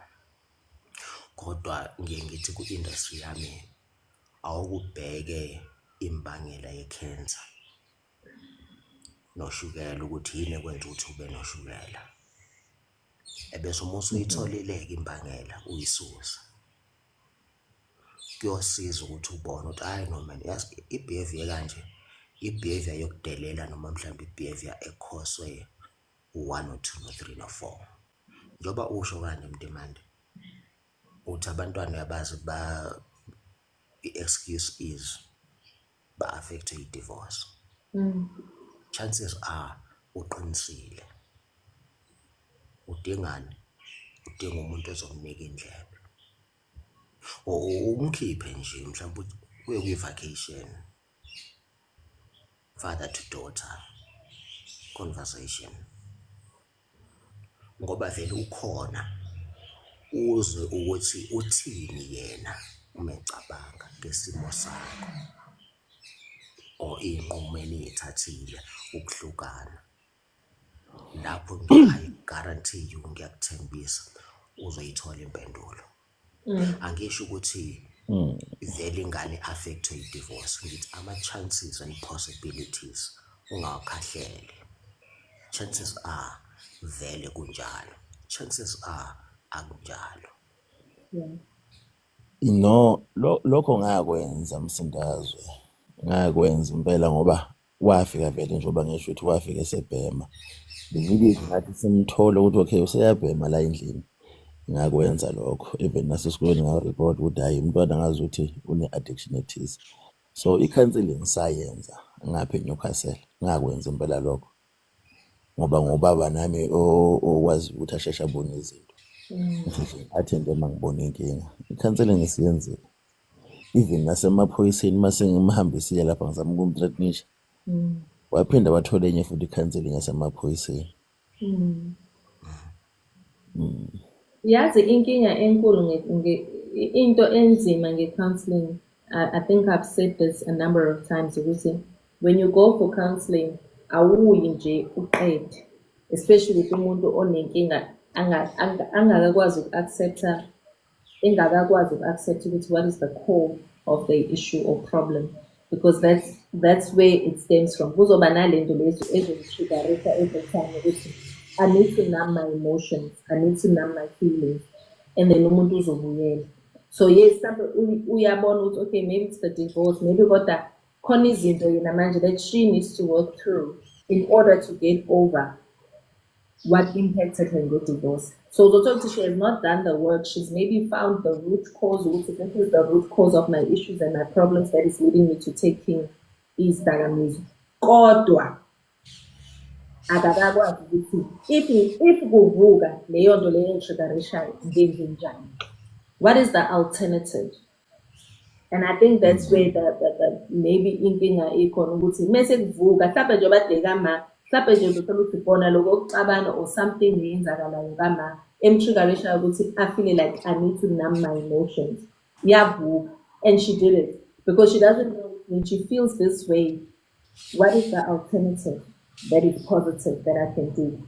Abanye they run, abanye they jog, abanye they read the Bible, abanye, abanye they go and sing. There's a lot of things of keep stress. Fanathola indlela ukuthi i-stress ngisikhipha kanjani without idakamizwa. And idakamizwa nkosami akulula ukuphuma kuyo le nento. Yeah, ifusa mncane nje. Yabona Mntemane, it's not only counseling, i-rehab is needed as well. Yokuphuma, yabona, health wise. Yeah, kunomsebenzi omkhulu mfowami, kunomsebenzi omkhulu odinga isifiso sami ukuthi I wish ningabambana nobabili as abazali. Sawubona sinjani? Ningabambana for i-well-being yengane. Umama naye aphendula ama-messages, yabo, ukuthi i-communication i-right, ngoba buka Mntemane, wena wawuhlezi uhlala nje ko-life bami, uyangazi. Uyakhumbula ngithi anginendaba nani nibazali, nginendaba ney'ngane, ngoba uyakhumbula sikhuluma nondaba ezithi ukuthi i-generation elandelayo ayikho right mentally. Imbangela yini? Abazali. Iy'ngane namhlanje isemgwaqeni, iy'ngane zenza okuningi. Angisho ukuthi azikho iy'ngane ey'bhedayo, ngisho ukuthi uma ngabe sithola ukuthi ungazwani kwabazali ku-affecta iy'ngane, asizameni ukuyilungisa leyo nto, ngoba ngizothi idemoni kahle kahle izoqhubeka, it's a chain. Okusho ukuthi uma ngabe kuqhubeka kanjalo ingane izogana noma iganwe, kuyaqhubeka as well. Now the question is, how do we cut the chains of ibhadi, whatever the case might be? There must be action esiyithathayo. Njengoba ngithi counseling only is not enough, there is rehab. Ngoba i-counseling will not take away the toxicity of your liver. That means rehab is needed. I-counseling idila nge-mental health, which is the first spot. But then i-liver and ama-lungs, they are affected. Emncane enjalo, rehab is needed. Ukwazi ukukhipha, ukususa exactly the drug from the system, ukuze ingane ibe right 100%. Ngoba ungakhuluma nayo ingane ihambe kwi-counseling, kodwa i-system yayo already ayikho right. No. That detox the drug, because remember, it's already in her body. Her body sometimes actually, never mind her not knowing the alternative to the issue of dealing with a mental issue. But like me, I'll make an example, and it's a silly example with coffee. Yeah, I'm not meant to drink coffee anymore. But umzimba wami, Exactly.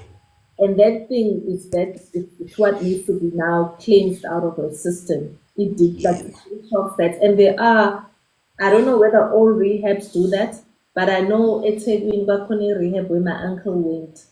And bam cleaner, like the system. I think it was for a week, but clean system and everything. But my issue with him was like they did the physical, but not the mental and the emotional. And I told my grandmother, this is but the way nenza ngayo, it's not going to work because this person clearly calling them driver to alcohol. And the fact that it keeps on going back, it's because now, what's what put now what yabo, angiphalele utshwala, angikudingi in my system, but into esengifuna manje, because now he was in a blended family, by the way, and it was a mess. And he couldn't deal with it. So as Wabatjeno, he told his wife, he told his kids, what you guys are gonna drive me to drink because I don't know what else to do. I need to just numb myself because this is too much. He couldn't deal with the conflict in his household. So wabuyele etshwaleni because of that. But the cleansing itself, that's why it needs to be a balance of both the physical and the emotional. Because he did the physical, but he didn't do the mental and emotional work. Wabuyele etshwaleni. Kodwa he doesn't even like the taste anymore. But he forced it every now and again. And he'll show his wife, I don't like the taste, but because I'm stressed, I'm just going to do it. Yebo.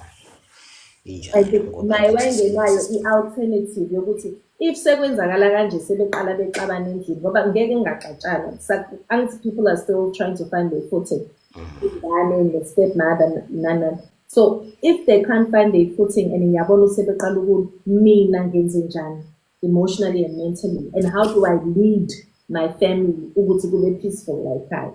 That was his challenge, and he didn't know how to deal with it. And back then, we didn't have such platforms where people could talk, and even therapy was not a thing. You know, people will watch dysfunctional families, and they'll watch from the side, instead of coming in and intervening and helping their family.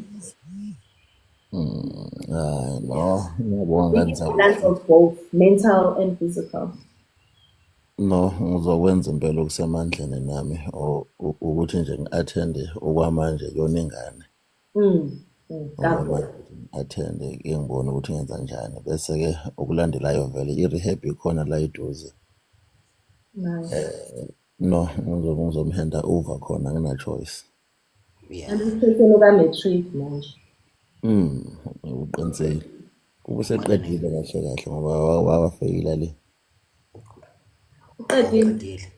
akaqedi bekumele kube seqedile kahle kahle ngenxa yokuthi wafeyila. Yabona nje. I really hope ukuthi kuzolunga, and I hope the advice that we've given izokusiza nawe and your family, because yazi the way abantwana be-affecteka ngayo be-affectwe izinto esizenzayo, because it's not just the divorce. Remember, before you divorce, you are having conflict in the house, whether it's loud conflict or silent conflict, but kids can pick up the energies. That's their that's their strength. They pick up energy. I think in the protect. They can tell this person is not good for me, this person is good for me. You know, this environment is good for me, this environment is not good for me. So before this and figure they can already pick up that some things are not right at home. And the thing is, we don't engage them. And we shouldn't. And I don't even think we have a way of engaging them. Even now, if we're going through a tough situation in a marriage, how do we check in with our children? Maybe kulumana. Walusani Sasha didn't divorce. Just to check in, how are you feeling? You know, what do you think of our family? So that is about the insight to impact because that's where it starts. Those conversations while you are dealing with those emotions of thinking, hey, send divorce. Because net divorce, sometimes in Yakala together 5 years. Senaz will say that divorce, but you stay because you're trying. And whilst you're doing that, you don't check what's in and is in no ngiyabonga kanza ukuthi banesikhathi senu ngidedela abanye nami lana bathu nabo bandla sibonga umsindazo sokhuluma mnewethu anytime Mawusakhuluma nakuthi ngiyabonga kakhulu. Ngiyabonga kakhulu Mam Blended Family noma bangasakwazanga igama. Mamkhize uzama. Mamkhize. Ngiyabonga Mamkhize. Yilabo mkhize abangiskema wemdemanda. Okay, mina ngena happy.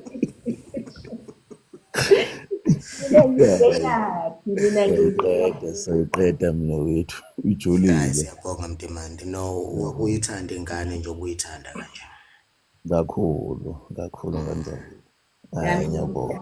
You know, I think it's always nice to have gentlemen come in and they share their side, because blended families are complicated and we see it a lot. And I think men do actually love their children. Men do want to do for their children. And sometimes give up. I'm not going to do anything about it because but it's not that men don't care about their children. You know, it's not that dads don't want to intervene. I think we really need, from both sides, ukuthi masisonke sindawonye siyeke lento le yokudelelana yokungaphatha i-relationship, it didn't work out, yes, but it doesn't mean because the romantic relationship didn't work out that the parenting relationship should also not work out. Yazi Kabazela, hey, every time ngihlala ku-live wakho with these topics, I get hope, I get ithemba through lessons that you bring every Saturday or most Saturdays. And then I also see mangabe ngidla amathambo engqondo, I see the danger of just having a child with just anyone just because you love them. Yeah. I see the danger of procreating with the wrong person. I see the danger of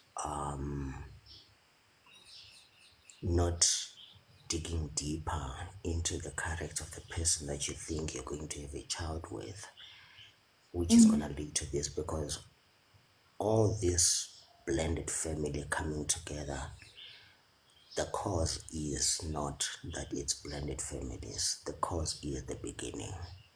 Yeah. When you were entering into that particular phase of a relationship, particular phase of marriage, were they things that we overlooked when we could have opened our eyes based on the character that you have with a certain individual, to a point ingakonhleza ngithi mina intombi yangitshela nje ukuthi yona iyakholelwa ko lento yokusayina lezinto lezi zase-court.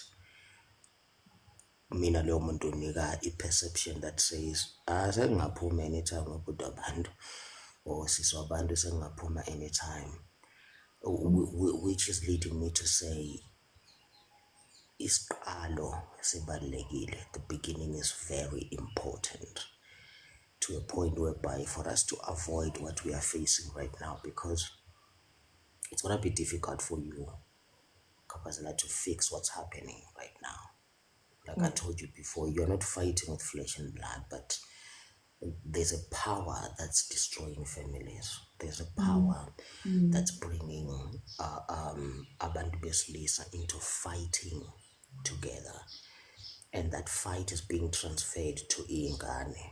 And as iy'ngane zikhula zizoba ney'ngane, I don't know whether is it our last generation before uNkulunkulu abuye, or there's still other 100 generations to come. But if that's the case, we are going to give birth to kids who are mentally ill. And we are the problem. You know, when you talk about bringing children who are mentally ill, there could be truth to that, because okay, let me split it into two. I'm going to talk about pregnancy, and then I'm going to talk about just before Leatu issues. You always say when, because you only get to truly know a person in adversity. That's when the true colors of a person come out. And you find that everything sometimes happens in the good times. You choose a person, they display those characters, they're really good characters. But totally, when it comes to dealing with challenges, they're not good at that. Because some Definitely. people are really great people, but as soon as they get a no, as soon as there's a struggle, some of them shut down. Some of them, kunabantu abathwani, it's oh, flight or fight. There are people who get into that mode, and there are people who are mature enough to deal with that situation. And you only see that when you are in adversity. So that's why sometimes it seems like people are making the wrong decisions because you won't, it takes a long time to see those characteristics in a person. Yeah. And then now I want to go to the health of the child that is born. The one thing that we don't understand, both men and women, is that when you are stressing me while I am pregnant, even when we are conceiving this child, and you and I are in constant fighting, ne? Every day siyalwa, every day kunenkinga. There are people who always say, "Guti, makeup, SEX is the best." But then you think of the hormones that you are releasing at the time when you are arguing and fighting, those stress hormones that you are releasing. Then, when the woman is pregnant, you continue to fight her. She's constantly stressed. Those hormones are fed into that sperm that you produced at that time when you are having makeup sex is not healthy either because it's got those hormones in it. So we tend to just take things lightly. I'm just talking about genetics. I'm in biology right now, and I don't know why I always go to biology, guys. Please forgive me. I'm just mentioning the biology of things right now, but that impacts the quality of your sperm. It impacts the quality of your eggs because now you're releasing these eggs and the sperm. And okay, K back on it. Is KK a nurse? There's one person that's here that's a nurse. Maybe I'm talking nonsense. I'm just using my own understanding of biology. Thanks, Uqinisile. Mimi. Definitely. Thanks, Mimi. You release all these hormones even when you are conceiving this child. Because remember, ama hormones don't just, I thought it's just now you are fighting, fighting, fighting, and now you have this makeup sex and you're thinking everything is great. But those hormones don't just disappear with immediate effect.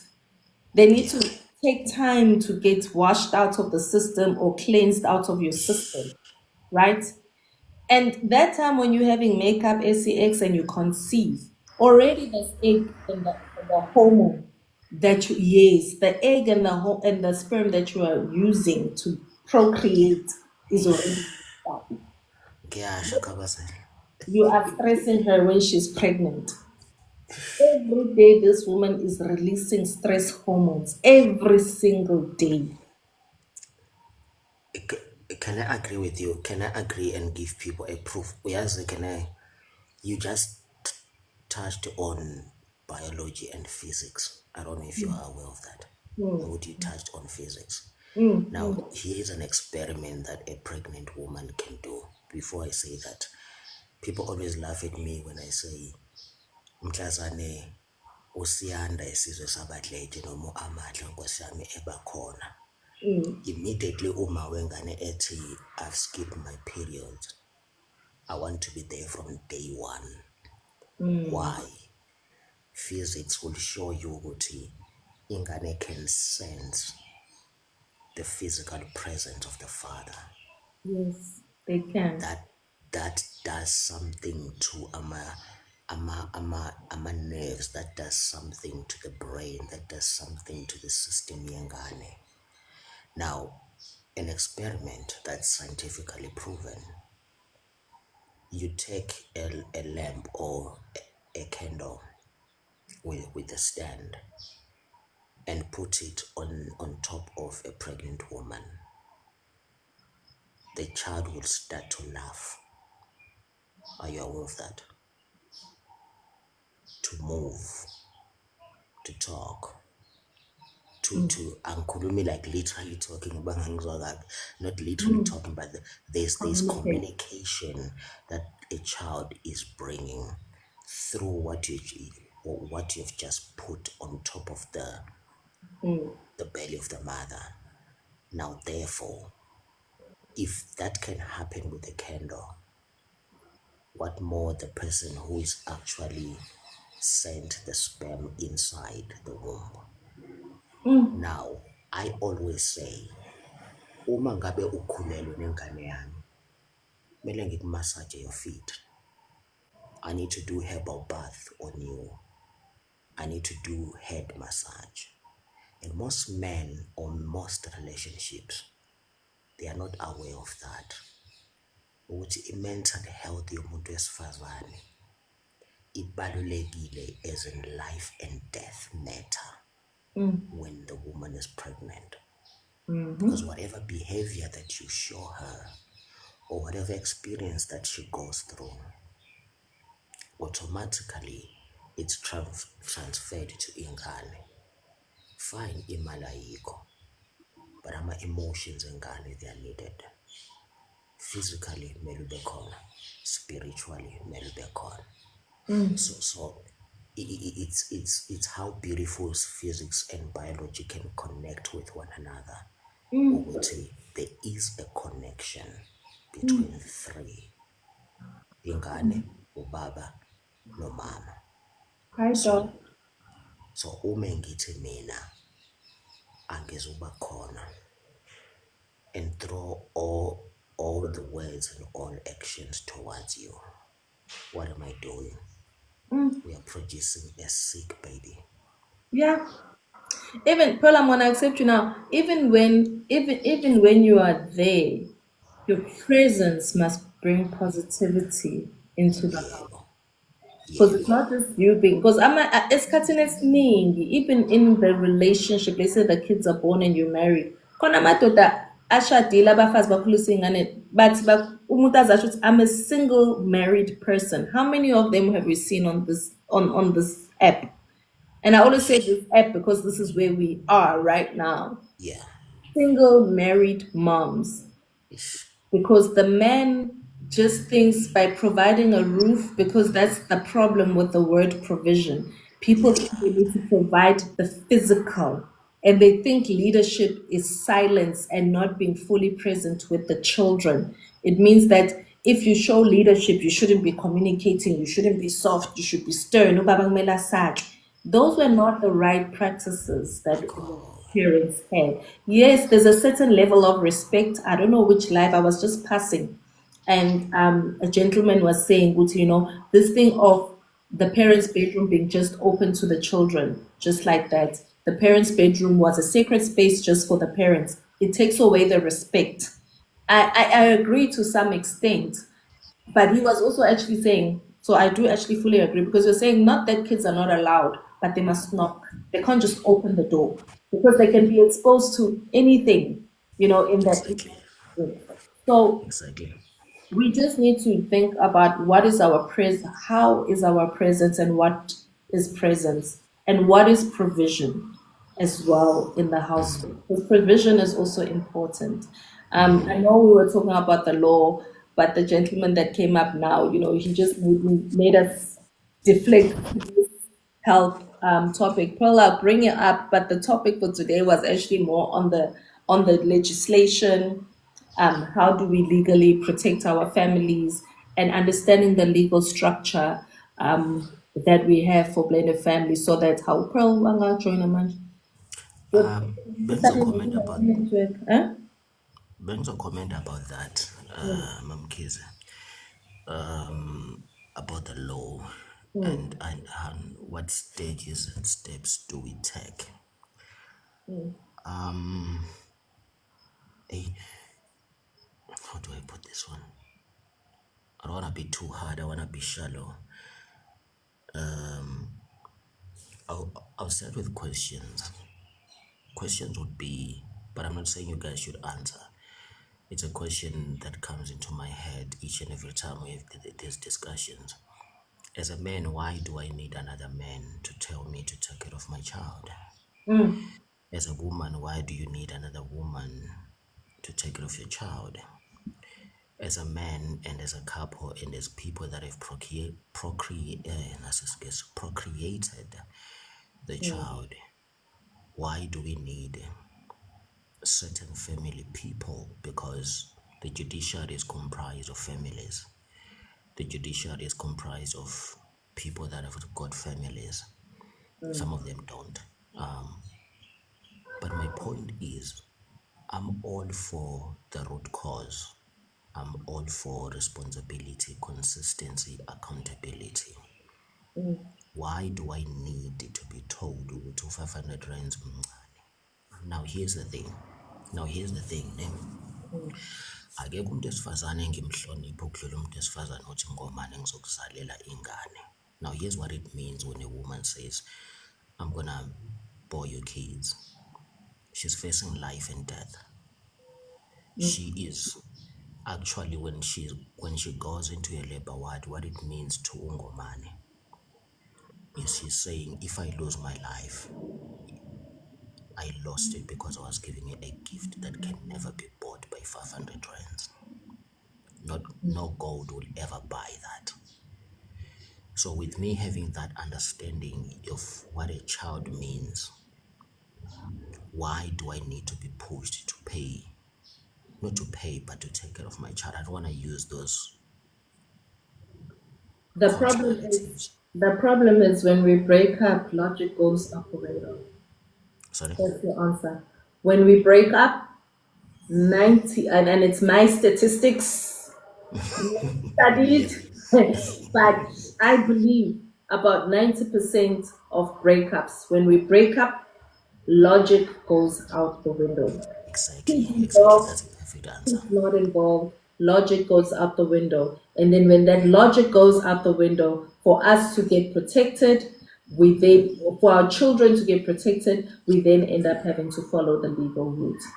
So it's just to bring ourselves back into order, especially because some of us don't have sound family structures. I think a lot of us are lucky ukuthi sinabo abazali, sinabo malume, sinabo baba abazothi manginenkinga bafike bafike 99%. Bafike manje manginenkinga bathi ayibo kwenzakalani, asibizeni nomfana sihlale phansi sikhulume naye. Uthola ukuthi naye he's got a family that would say asikhulumeni kwenzakalani. How do you fix that? And it also depends naye ukuthi loyo muntu lo othola umntwana naye, is it the type of person ezothi mase uma kwenziwa leyo nto leyo, will they also facilitate it? Because abanye will actually, even if, let's say uma wakho or umalume wakho, let's say mina as a woman, umalume wami uyamfonela umfana athi mfana kwenzakalani kanti kwena nozama inaka ingane kanje kanje, uthola umuntu uzothatha umalume wakho ambhekisele. First ngakhuluma nabazali bakho abathatha babhekisele, futhi mhlampe noma kuphoswa-ke ngoba mhlampe kuyazi ukuthi umfana wakuphi, igcine kuthola ukuthi wakuphi kiwe khona, nawe umndeni wakhona ubathatha ubabhekisele. So that's why I say that's how we end up in these going the legal route, because the legal route seems to be the safer route. And what I love about that part of legal route, it will if you've ever watched the reason why I'm agreeing with you with this, as ukhuluma ngidla amathambo engqondo, and I don't know if you've ever watched a series by the name The Walking Dead. So the whole concept of the series is what would the world be without the law, without umthetho, without control. So illegal part of that, what I love about that is it will constrain a killer to do the killing. It will constrain an abuser to do the abusive thing. It will actually put you in check ukuthi zikhona izinto omele uzenze. Kodwa njoba mina vele ngumuntu we-healing, I always want to look at how did we get there? How did we start? How did we reach to that position? There's always a root cause, but then now, if you are in that situation, then you have to involve the law, you have to involve the court, you have to involve, because bakhona abantu whose conscience is already dead. Bakhona abantu who are walking dead. Abafile kodwa uyahamba. And outside of that, some of them are already damaged. Some of them are already. So you find two unhealed people coming together, and they're still not healed even during the breakup. So the logic and rationalizing the situation is just not that great. And then you find that the Wab is going to be like, no, umntwana needs to back in their lives. Let me go to the courts. Never mind only, because there are women. There's quite a few women, yes, trauma bonds, But there's quite a few women who would actually say, just go to court for the guy to visit the children and not finances. And I know we always try, it's mainly the ones who want maintenance that get the spotlight, but there are women who just want your presence a lot. And they don't want your money, they just want your presence. So I need a mentor or coach. My 20-year is so depressed. He shuts himself in the room in a month now. I would recommend Urahadi. I don't know why, because she was here early in the morning, but I get. But let's move on to Pearl. I would recommend. Well, Pearl, you're unmuting. I will recommend Ulerado because she's a family coach. She coaches women, but maybe she can start with talking to you so that she can understand the situation and then take it from there. There's also another gentleman, Uzwani. No, Gina. Uzwane ngambubani isibongo sakhe. He also really, and I think he would be a great coach for a young gentleman because he's both a pastor and a coach. So between Ulerato is Lerato inspired. Ujabuzwane, yes, Pearl, you were in one of his lives at one time. Jabuzwane is actually quite good, I think, with stuff like that. So just consider those two. There's also Gina. Gina is linked to Jabuzwane. They do some collaborative work together. So maybe start there. Even like Sana, I can recommend other coaches as well. Pearl, how are you?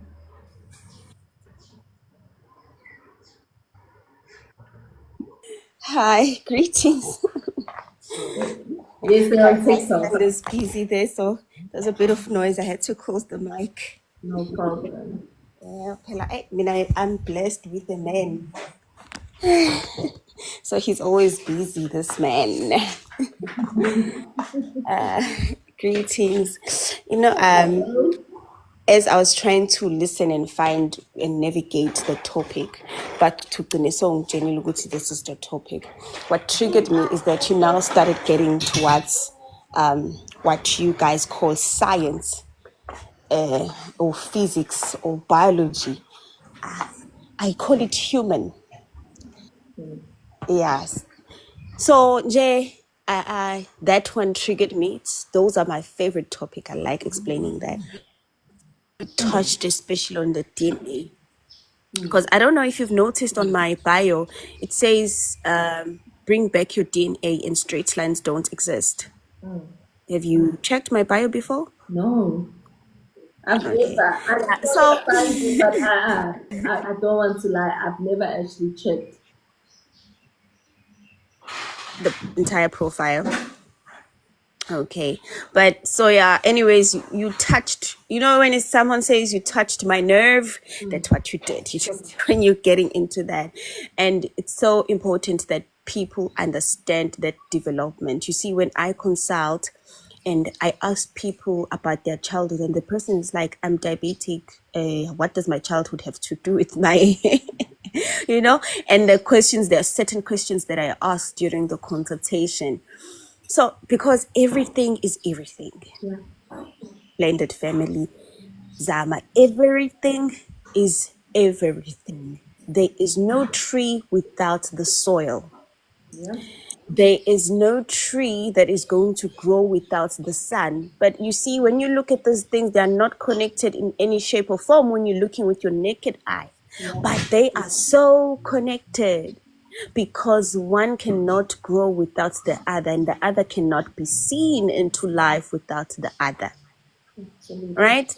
The other one is the light, and it helps this one which is in the dark to come out of the dark so that it comes to the light, whereas the seed is in the soil where it is dark, meaning there's no formation if it's not in the soil, in the dark place. If I put a seed and I put it on my hand, is it going to grow? No matter how much I put it on the sun, no matter how much I put it on and I like water it, it's really not going to grow. It might be strong enough to grow seeds and show me but is it going to grow to its potential? No, it is not going to grow to its potential. But in order for it to grow to its potential, I need to put it down on the soil in the dark part. So the greatest things are formed in the darkest place. And I'm going to highlight this line again. Everything is everything. The great people, the powerful people, the brilliant people are formed in the darkest place. Because when you follow their history and you follow them and you listen, that these people grew up with absolutely nothing, but today they are billionaires. Today they are multimillionaires, right? The gold is not shaped by something that is cold and warm and cozy. It is shaped by fire, by real fire. Real iron ore is shaped by real fire, and that's what makes it strong and look beautiful. I see where you're going with this, and I don't know. I think you joined after Ukolani was here, but Ukolani, I didn't get his surname. But he was actually talking about his daughter and the struggles that his daughter's going through.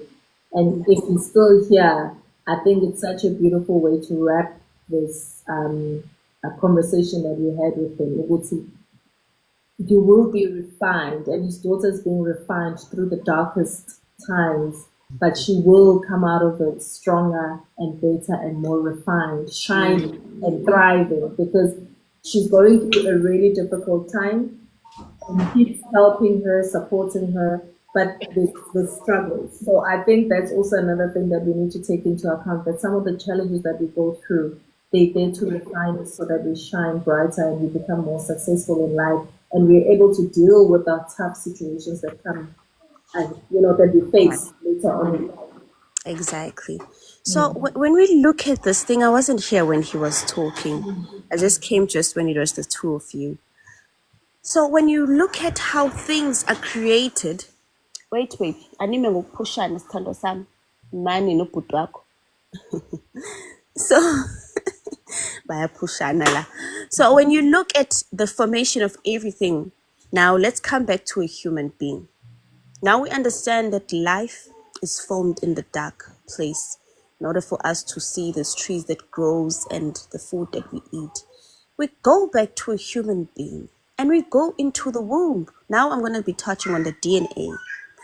So everything is literally DNA if you look at it, because the trees have their own DNA as well, and they speak and they are alive. So now when we go into a womb, it's also, we're now going to a DNA and we look at how is a human formed in a womb. It is very dark there. It is so dark, it's just water. So that means in order for a baby, for a human being to come into existence, they are formed in a very dark place first, right? Before you see this beautiful chubby baby with cute eyes, puppy eyes and all this stuff, they are formed in that very dark place. And what is the first thing that forms? It is water. That water substance, it's like electricity, like electricity. And this electricity turns into nervous system, and these nervous systems, they form until they turn into a brain, right? So this brain now starts creating a spinal cord, and there's little things that look like feet and hands, but you still really can't tell if those are feet and hands. But if you already know how a human being is like, then okay, those probably are feet and hands, right? And then it grows, it forms. So the first thing that formed was that electricity thing when the sperm came in, right? So the thing is, when you touch on DNA, the part which I want to come into today and teach about is that it is very important that the sperm is clean. Most of the time we think health comes from a woman in order for us to bring a healthy child on earth. Can you just shut up, please? Okay, Tata Lela. That's what I was saying earlier while Paul was handling the kids. It's very important to understand even that when you're procreating, the stresses that you come with from both sides can hinder the quality of whatever the child, since whatever you're going to create, the child that will be created from that conception. You can conceive. Yes, exactly. So when the sperm is at people ignore the father, and the father's sperm is the most important because it carries a lot of DNA. A lot of DNA of a child is carried by the father more than even the child can look like me. And it's like, oh, you have strong genes because the child looks like me. But the entire message and coding of the child is the sperm of the father, because the coding carries even the gender of the child. That's how powerful it is. So the healthiest person who needs to be the healthiest person here is the sperm carrier, the father. Now, it's such an unfortunate thing, Zama, that we are now having people carrying the weakest sperm on earth because they intoxicate themselves and their body with things which are toxic, and therefore the sperm is also toxic, and that DNA is carried into the womb and the baby is created and it's forming. Unfortunately, it stays there. It's very, very hard to change it. If you have no idea anything about DNA, you are never going to change that DNA. It's going to be embedded in there. It's going to change there. It's You're not going right. to change. It's going to stay there. When I think about that coding, when it gets wrong, it actually stays, and it stays with the family for longer. Closing in 15 minutes, it stays in the family for longer. It may not be seen in the next generation, but it will be seen either 2 generations or 3 generations after. So you cannot actually cancel that coding. That is so true. Exactly. So it's very important that you, as a father right now, if you're a father and you're planning to have a child, you start cleansing yourself. You start eating clean. You start Pearl, may I tox ask all the you? toxins. Sorry to disturb. May I ask you Yes. that you make it quick? I want to bring. Wrap up No, I want to bring Mimi in. So just if you can consolidate before you yeah. close. Okay. Yeah. So it's very important that you, as a father, you cleanse yourself, everything before you mate, right? So there's a thing that my husband likes to bring is that animals, he likes to make examples with lions. He says if there are 2 lions and there's a lioness will choose between the 2 and they're going to fight before she mates with any of them, and she's going to choose the winning one. Why is she choosing the one who wins? Because she believes this is the strongest one, and she does not want to mate with the weak one because she does not want to have weak offsprings. She wants to have strong offsprings because it's her job to teach them. You know, in elephants, it's different. You are actually forced to be with the one who wins. There was a series that I watched, a documentary of elephants. Don't ask me why. But the one was attracted to the other, and they were always together. And the other one got jealous, so then it fought that one's lover, and it won. This one was forced to mate with the one who actually was the strongest, because I don't know whether animals have brains like us. I don't know what happens in the animal kingdom, but I was shocked that she had to choose. And you could tell she wasn't 100% happy because she liked the other one, but she knew, because this one won.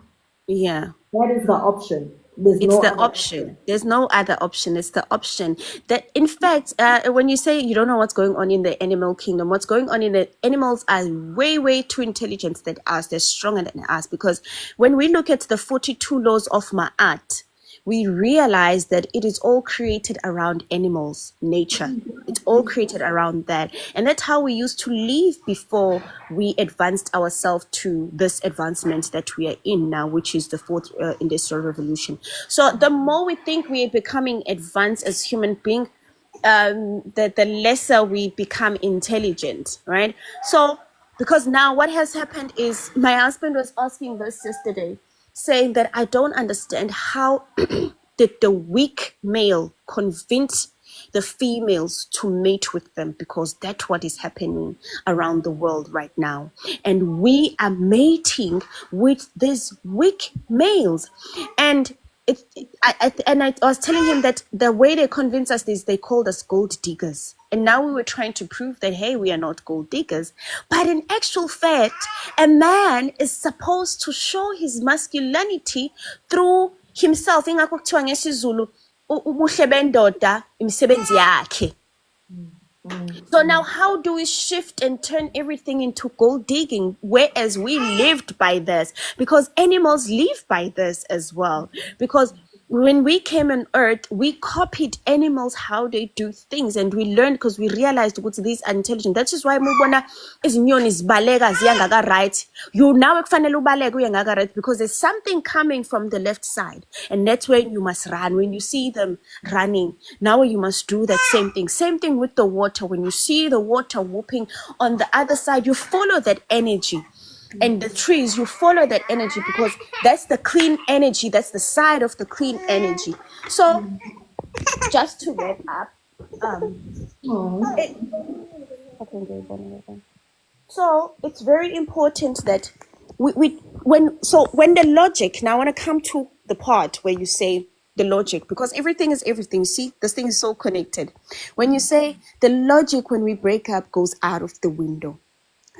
It's not even 90% of the time or 99%. I think it's 100% of the time.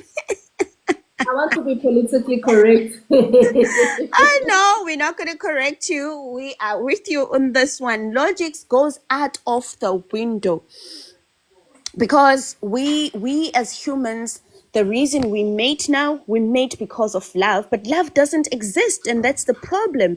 And we are still battling with this love thing where we are convincing ourselves that it exists.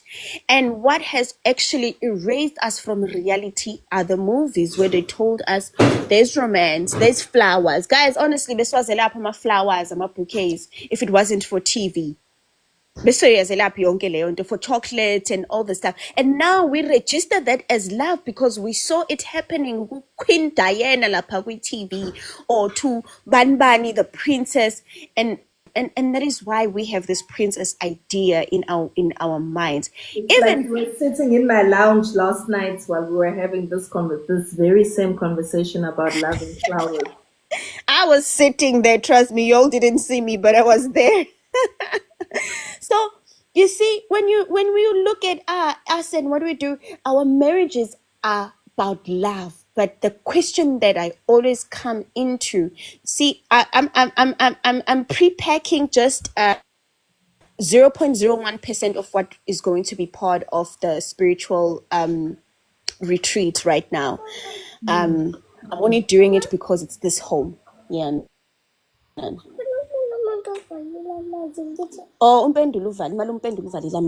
right? A lot of us are having this conversation that we compare so much with these red roses filled in a room. Nancy Valentine is about Valentine is coming. Where's your boyfriend? You know, and you're like, no. So I see ulerato khanyago siphelezela ulerato khanyago obviously ngevalentine, but yay, but is it so yeah. And I'm not taking away that she's not loved. She probably is, but it's not really the way we are meant to be living. And I think it's great for them. I'm not taking away from what they have, and that's the way he expresses his love and his strength as a man. But that's not the only way you can express love. There's so many ways. So the thing is, now we walk around with this idea of life. Oh, I want to be in love when I get married. I want to. So you see those elephants that we're looking at, they understand it's not about love, because when that love goes away, when that butterfly in the stomach goes away, then what? That's the question I always ask people. When it goes away, then what? Is that not when we start seeing fights? Is that not when we start seeing divorce? Right? Because if we are marrying for love, then we should never see divorce, because love is the pillar of everything. It holds everything. Love is the strongest thing. Then people shouldn't break up, you know? We shouldn't even have the word break up or the word divorce, because love is the pillar of everything. So now it proves that love is not the pillar of everything. It proves that love is not important. It proves that love basically does not exist. However, what exists is care. Is love not maybe just attraction? All that is just electricity. Now, because you said That's I'm a what I'm flipper. saying. That's why I'm using attraction. Yeah, I don't wanna go to I the got that side of April. We're things. gonna go deeper and it's saying Yeah. So when we go and we say, oh, we're in love, we should be marrying for purpose. That's what we should be marrying for, the purpose. And that is why I came onto this live, and I'm so happy that people started asking, what is your vision as a man? Because that's what women should have been asking from the first place. Not to go to how you look like, not to go to sebenza kuphi, the finances. Those are not important. I want to know your vision. And as I know your vision, the very important thing is that people now are still missing it. What's something that I have not spread on TikTok is that people think that if you tell me the vision, oh, okay, your vision sounds wonderful, I can mate with you. No. You tell me your vision, I now need to observe and analyze, are you truly working towards the vision that you are talking about? This is your vision. Because oftentimes, as women, when we think that, oh, I understand this vision, we come in as heroes and we are the one who's starting to doing the entire vision, and then he just sits back there. Was it his vision from the first place? It never was. He just wanted you to come in and he just wanted to mate with you. And that's when women are missing it. And that's where you will see Zama people are like, oh, I did so much for him and he left me for another woman. He left for another woman because he told you his vision. And when you took the vision and you made it yours and you went it with it like a hero, it's not your job. Your job, if he's telling you the vision, is to actually take his vision together with yours, because you have your own vision. You are not there to help him with just his vision. You have your own. It must be simultaneous. It must be locked in together. And then you say, let's push your vision. For 6 months, we're done. And then we push your vision for the next 6 months. And then we push his vision. For that, it must go like that, like that. It must be steps facing on the other side. Right? So you go up, because now we are both going up together at the same time, where you don't want to leave your partner behind, that because maybe when you have strength, because as women we have strength to pull ourselves up, and usually we find our male partners pulling us down, right? We don't want to do that, because now conflicts are going to start happening in the relationship where he's going to feel left out. So what you want to do is you want to push yourself, and you say, hey, let's do you now. You are left behind. We're still together in this. That's what the union should be about. So that when you make those kids, when you come, you're going to learn about all that. When you make those kids, because a lot of people don't sit down before mating with each other. Hey, so how are you planning to raise your kids? What are you planning to... Me and my husband, we spoke about this. No vaccination. Okay, give me a reason why no vaccination. He told me. I told him my reason. Okay, this is how our kids are going to eat. Yep. Okay, why? What's the reason? We need to talk about those things. Let me close right here, because I can take the entire life for the next 3-4 hours.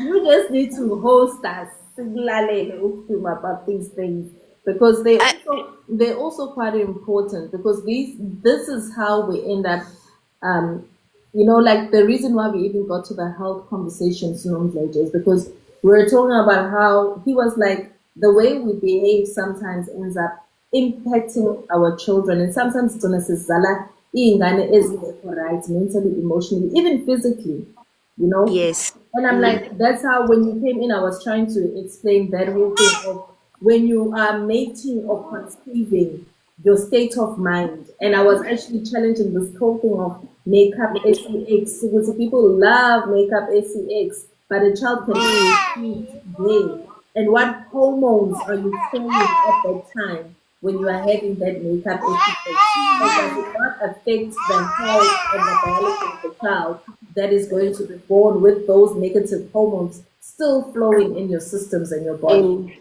Exactly. That's why when you are conceiving, it is ideal to try and create environments that are positive in our homes, in our relationships, so that we conceive babies without these negative hormones, and treat your partner well, even during the time when they are pregnant.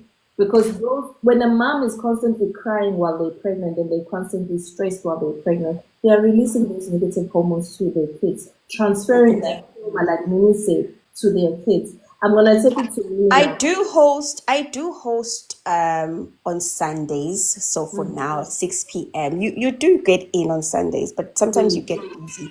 So I'd like to invite your followers who are here to say, "Hey, hump in on 6 p.m. tomorrow, which is Sunday." What happened? Oh my goodness. Okay, I need to go. Alrighty, I hope we're alrighty. Oh my gosh, see you, Pearl. We'll see you tomorrow, and all the best with the babies. Mimi, how are you? Good morning. Very happy on my birthday. Happy birthday! How do I forget? Yay! Yeah. Thank you.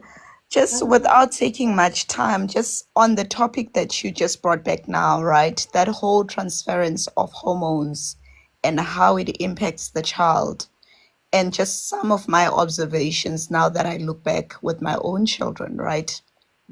And I think there's different observations with all three kids, and I'm, not shy to share with those. But what stands out for me is my middle child, my daughter. I realized that when she was conceived and when we found out the news, the father and I were not married, right? And I was in a very difficult space with his family as well, because we're too bomba type of vibes. When someone doesn't like you and they've got their own makoti in mind and you're not the girl that they want for their son, all of those things. What I realized, and I didn't realize this at that time, right? Because for some reason we only observe when we look back. I now realize that. So when she was a baby, she rejected ugogo from the father's side. Like rejected Zama, as in the minute would get to the door, kubomfana, my daughter would just cry. She was not a crying baby. She would cry and she would not want to be there at all, Zama. The entire time, guys, like it was very difficult for us to visit, even with my nanny when she would go there with them. This child would just not be happy for years, even now. So now we're at a good place where there's been forgiveness, there's been, restoration in terms of the relationship.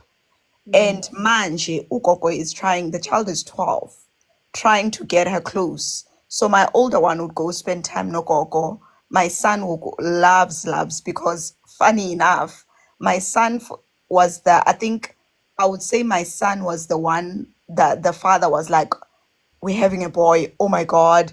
Even the naming was like, this is my You muted. I don't know what happened. birthday calls are coming in. Oh, guys, please just wish Mimi happy birthday on the chat, please. Mingabi Njala. I only saw 3 messages. Birthdays are very important. How? Just share. Happy birthday, Mimi. Happy birthday. I was dealing with the crying baby. Oh, And she said thank happy birthday, happy you. birthday. Thank you. Let me just We'll wrap this sing for up. you when you're done. Yes. So what I was saying is, funny enough, my son was the one that my, ex was like, oh my God, it's a boy. The naming, everything. And I was just like, okay. And as a result, he was very like, involved and wanted to. If I look at the relationship between my son and the father, my son is extremely attached to his father. Like even when I was going through bitterness and all of that jazz, it really pained me to see my son like, I want daddy. Where's my daddy? And at that time, it was really a rough time when the father is nowhere to be found because you've broken up and all of those vibes. And now that things are restored in terms of just decency between the two of us, my son is forever with the father. Every single chance that child gets, he's with his father. He came back now from holidays. He's like, I think I'm gonna move to my daddy's house. And I'm like, dude, are you saying you're leaving me? And he's like, yeah, I'll come visit you. And I get it because he's really a daddy's boy. But I now look back and I realize that the way he was received from conception was different to, let's just say, our middle child, because I think our middle child came at a time where things were really hard financially, everything. And even his mom didn't really make it easy. So I look at that relationship and I see my daughter really struggling. So I don't force her. Like, the granny would be like, Nana, when are you coming? Come spend time with Gugu. I want to spoil her. And I mean, the granny was even speaking to me to say, please, Mimi, can you? And I'm like, I really try. So I'll come home and I'm like, Nana, your granny says, do you want to go? I'm busy with school. I'm really busy. And she's very sweet, but you can see that she really tries, she avoids, right? And it's such a, and I think now that I realize it, it's until you guys spoke about this that I'm like, shucks, that's exactly what happened. It's at the time when I was pregnant to time, and when she was born, she completely shied away from that side of the family. She is super attached to me. My daughter is like mommy's bestie. Like, wherever you go, I'll go. Like, don't send me off. Like, she'll go visit the dad, but she's like, I'm coming home. Don't forget, I'm coming home. I'm gonna go see daddy. It's cool, but I'm not really gonna stay long. And I think it's exactly what you're saying, Zama. So very interesting. So from where I look at things, because I also, I love spirituality, and my observations normally come from that base of just spirituality. Then we break it down to the physical and all the other elements because they're all linked. If I then look at it spiritually, I realize that there's also a lot of spiritual things like trauma, and things like trauma are not just dealt with physically. It's really spiritual first before it is physical. So yes, you go to counseling, you go sit with a psychologist, whoever that you sit with, and that's all good and well, and we don't discourage against that.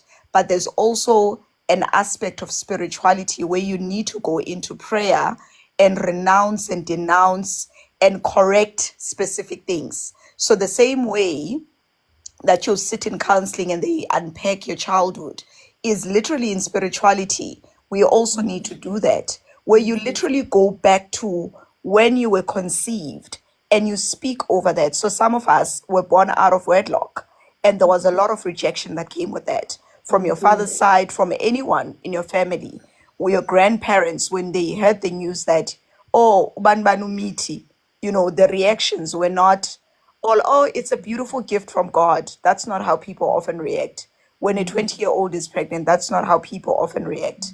When an 18-year-old or when a 15-year-old is pregnant, that's not the first reaction. So For the shame that you carry as well. 100%. So those type of things are critical. So and I think it's unfortunate that churches don't teach about these things because it's important. The person you then become, because a lot of us are now walking around and everything that we've ever known is informed from a trauma perspective. And you think, I'm good, this is me, this is the person I am. You look at yourself, you are trying to overcompensate for things. You look at how you respond to people, the relationships you have. It's from a trauma perspective, but you don't know it because no one has ever sat with you to unpack exactly how you're conceived, those news, which is why it's important, guys, that we speak to our parents now. So thank you, Sama. Thanks, Mimi. Thank you. Thank you for that insight. As you're talking, it's like you're talking to every person who is a child of, actually not even a child of a blended family, but a product of a blended family. But I think all of us, because of the traumas that our parents had experienced, different types of traumas, we all carry certain things and we walk around unaware of ourselves. And it took a lot of me to get to that point of self-awareness. And I'll go back to there was a time where one gentleman actually used to tell me a lot, which I need to stop being so angry with my dad. And I never saw that I was angry. I'm like, I'm not angry, I'm just stating the facts. But obviously they could pick up my energy. And I'm like, I'm just stating the facts. That's just who I am. But also the type of person I was at that time, Like I was one of those people, especially in relationships, I just did not take, to me it was like I don't take nonsense. And it's a protective layer because I had to deal with a lot of nonsense from my own father that I'm like, I'm not going to take that from anyone else. Then it was not in my power, but now it's in my power, and I'm not going to take nonsense from anybody. And that thing, it's just not good. But you're actually raising a very valid, sound perspective on who we become in relationships and how we end up in those relationships. I'm sorry, I'm closing now. I don't know who's requested. Oh, it's Pearl. I'm closing now, Pearl, so I'm not going to accept. But Mimi, thank you for that insight, and thank you for just bringing that in and sharing how it's played out in your life, this whole thing of just how a child is conceived and how, and with this makeup SCX thing, I don't have a problem with it, but I'm just like saying, guys, be careful. And it's not something that I've always been thinking of. Oh, we didn't sing. Okay, I'll bring you up, bro. It's not something that I've always been thinking of. It just came to me in this conversation that actually we just tend to say, oh, makeup SCX is the best. Makeup SCX is the best. Meanwhile, a child ends up being conceived in that, not understanding the energies that we are bringing while we conceive this child, all in the name of makeup SCX. And the hormones we're transferring to this child, all in the name of makeup SCX. Can we just not have SCX when we are all happy and sound? And I know some people will be talking against this. Some people will not be happy with that point of view, and that's okay. And that's for you to decide and decipher what works for you. But it's just something that came into mind that actually, when we are having that, we are thinking we are literally just coming out from a point of very high stress, and those stress hormones are released all over our body. And now we're engaging with someone, exchanging liquids with someone, and those liquids in themselves are not healthy because those stress hormones have been transferred all over your body to those liquids, to those eggs. That egg and that sperm comes together with all those stress hormones. It forms a stress baby. And then you continue to fight because your relationship is actually unhealthy. So even when she's pregnant, you're still continuing to fight. So she's still continuing to transfer those stress hormones to that child. It was not the topic for the day, but it's something that we need to think of because that's how we can end up not going to court and having to understand these laws if we would just take our time and do things in a way that makes sense to us, but being patient with ourselves as well, because we're not patient enough when we get into relationships and we don't scrutinize them enough. Okay, let's sing for Mimi. I'm not the greatest singer, but we shall sing. Please, the way you are, guys. Or if you can, just type happy birthday to Mimi. So happy birthday to you.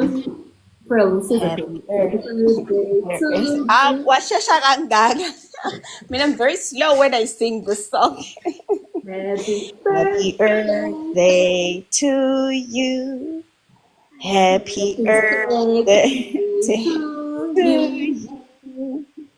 Happy birthday, dear me. Happy birthday to you. Beep beep. Ulwembu. Ulwembu. Unangaki. Una-2. Yo, Kelsey Badala. Una-10. Una-40. No. Una-50. No. 5 to 40, almost. Okay. I thank you so much. Ukhule, ungakhokhobi, but ukhule, ube wise, ube ne-wisdom. Amen. Before you close, Zama, I just want to tell all of us as women that we are very important, though the society has put us as less than, in a position of being less than, but we are more than, because literally every human being who is walking this earth is us. There's no human being who would walk this earth without us. Every person, every child who is raised. So we are more than what society makes us to be. You know, they've put us in a position of hurting and all that stuff, but we are more than. And I'd really like to invite you, since Ute Uzama, Angi, I'm using these opportunities. I mean, you know, I'm an opportunist. I need to go. I'm going to the doctor just now. Yes, kusasa phela. Nize kusasa ngo-6 kusasa. ekuseni. Kusasa ngo-6 ekuseni, please Oh, do okay. come. Okay. Yes, ekuseni, 6 in the morning. The thing is, I'm gonna stop you there, bro. I need to go. Okay, bye. Thanks, guys. I wanted to say to you that I sing fast so that people don't hear the lack in the vocal cords. Oh. Happy birthday to you. It feels like I can sing. Yeah. Yes, birthday to you, and I always am so grateful for your support and you sharing your story of your family, your children, the adversities you've been through, but also the wisdom that you've gained over the years. I truly appreciate it. You always give us such a new perspective. I know you don't always come up, but every time you come up, you give us like some gems that we can take home with us. So we truly appreciate you. We truly appreciate your maturity. Even those who are already over 40 are learning from you and the knowledge sharing that you do, not only here, but also on Uncle B's platform. So please, I know sometimes you don't feel like sharing, but just know that there's a lot of people who gain from your knowledge and the wisdom that you share with us on this platform. I also want to thank Umdleje for coming in and just sharing his insights on marriage, on relationships, on the legal system, and his beliefs, because he's not a lawyer, but his beliefs on the weaknesses of the legal system and why we have to follow it. I'd like to thank Pearl for always bringing in her insights in terms of health, even though she deflects a lot and I need to sort of control her. I need to sort of like control it and maintain it. Otherwise, I will never leave this life. But she is hosting a live tomorrow at 6 in the morning.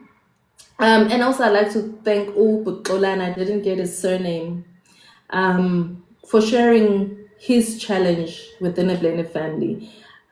We see that blended families are very complex. And I always love getting males on this platform sharing their struggles, because there's this stance, like Pearl is saying, Black women specifically are painted as not important, weak, aggressive, always fighting, working against men, but it's not our intention to do that. But society has painted a picture that we women, Black women, are a certain way, and we are being put right at the bottom of the barrel, in the whole hierarchy system that was developed by people, that we're right at the bottom, but we're not. And our men, our Black men, are painted as men that don't care about children, men who do not take care of their children. And we are actually made to fight each other. And that's why I like speaking the truth, even though it doesn't sit well with others. Some might think that I'm taking the side of a man, or what do they call it, pick me type of person. I'm not a pick me for men, but I just want us to find balance, because there is an attack on us as a Black nation. There's an attack on us as Black families. And I'm not saying white people or whatever, whether it's spiritual or what, we all see that we are broken. Our families are broken. If you think about how many Black people are married statistically, how many single moms do we have in South Africa statistically, and how many of those single moms are Black moms statistically? And it's because we aren't able to get along with each other as Black males and Black females. We've taken this stigma that has been attached to us as that we are broken. Black women are violent, nina niyahlupha, nina nithanda ukukhuluma, nina ngeke nivume ney'ngane. And then we live up to that standard. No, my camera is weird today. Then we live up to that standard of, oh yes, we will be that woman who is difficult. We will be that woman who won't give you your children. We will live up to that standard. And also on the other hand, our men are deadbeat dads. It's like trending. Men are deadbeat dads. They don't take care of their children. They don't want to see their children. They leave us for other women. They cheat on us. It's happening. It's there. But the root cause is that even the men that are cheating on us and the women that are cheating on their husbands is because as a couple, we don't treat each other well in that marriage. We've actually chosen the wrong people because of the pressures of life. We get into the wrong relationships or we get into relationships with the wrong people, or we get into relationships at the wrong time when we are not ready to be in a relationship. And we choose to be in a relationship desperately wanting to find companionship. And when we do that, we end up in the wrong space, wrong timing, wrong everything. We end up either frustrating the other partner by always consistently fighting with them, or we end up cheating on that partner, or we end up abusing that partner emotionally, mentally, physically, verbally. And you've seen a lot of times men exposing us women being abusers. And that's not seen. That's why it even changed to GBV, because young boys were also getting abused, but we also abuse our partners as women and we push them away. We abuse our partners as women financially, where we want this man. We were talking about Lerato Khanyago. She even got a G-Wagon. Now I know my husband earns enough money. He could potentially buy me a G-Wagon. I am done. He could potentially buy me a G-Wagon. But where we are in our lives or our life plan, it was actually not part of it. Now you want to deviate from your life plans because you're seeing what's happening around you, social media influences and all that stuff. Guys, we really need to be stronger as a nation of Black males and females. We really need to come together. And I know there are people who come on my platform, they judge blended families. I actually am not even hosting or having this community of blended families because I think it's a cool thing and it's the way to go. And I think some people, when they see my page, they think, oh, there's another one trying to make blended families seem cool. No. My purpose for this platform, for this group of people and community, it's for us to now say, we are already here. How do we do better from where we are? How do we find happiness from where we are? How do we not frustrate each other from where we are? Giving each other tools for survival in a blended family because we are already here. But also part and parcel of those discussions, I'm looking at, we also talk about, Pearl's discussion, Mimi's discussion. How do we prevent this from happening in the generations to come? I get very disappointed and my heart is extremely broken when I see teenage pregnancies, because that means that's the next generation of blended families.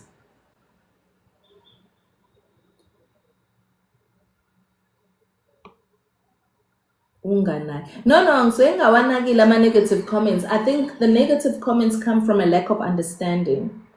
It comes from a lack of understanding of how we ended up here. That's why I'm giving the context that we're already here, and that's why I've been so passionate about this community. Today I wasn't well. I'm still not well emotionally and mentally. I'm just, Nami, I'm a bit frustrated, not because of family, but I think it's work. But I still decided to wake up and come here. I actually had said I'm gonna leave early because I'm just not okay. But I'm so passionate about getting us back to where we need to be. Getting us to understand each other as males and females and the struggles that we go through, so that we are able to find healing and growth, so that we are able to prevent this and keep family units intact. Abantwana bethu bakwazi ufunda from the mistakes that we've made. and we teach them how they can actually do better than us in terms of dating. Because unfortunately, dating is what they do. We can't now take away dating. They are going to date. But how do they date? I don't know who I was having a conversation with, or was it on a live or another live? Oh, yes, it was Gina's live, but I was chatting because I was working. I was chatting with her while she was live. And she was talking about how she's having conversations with her child about relationships and choosing the right girl and the responsibility that he has should he make a child now. How your young girls should be preserving themselves and what is the purpose of that preservation, that self-preservation. What are you preserving yourself for?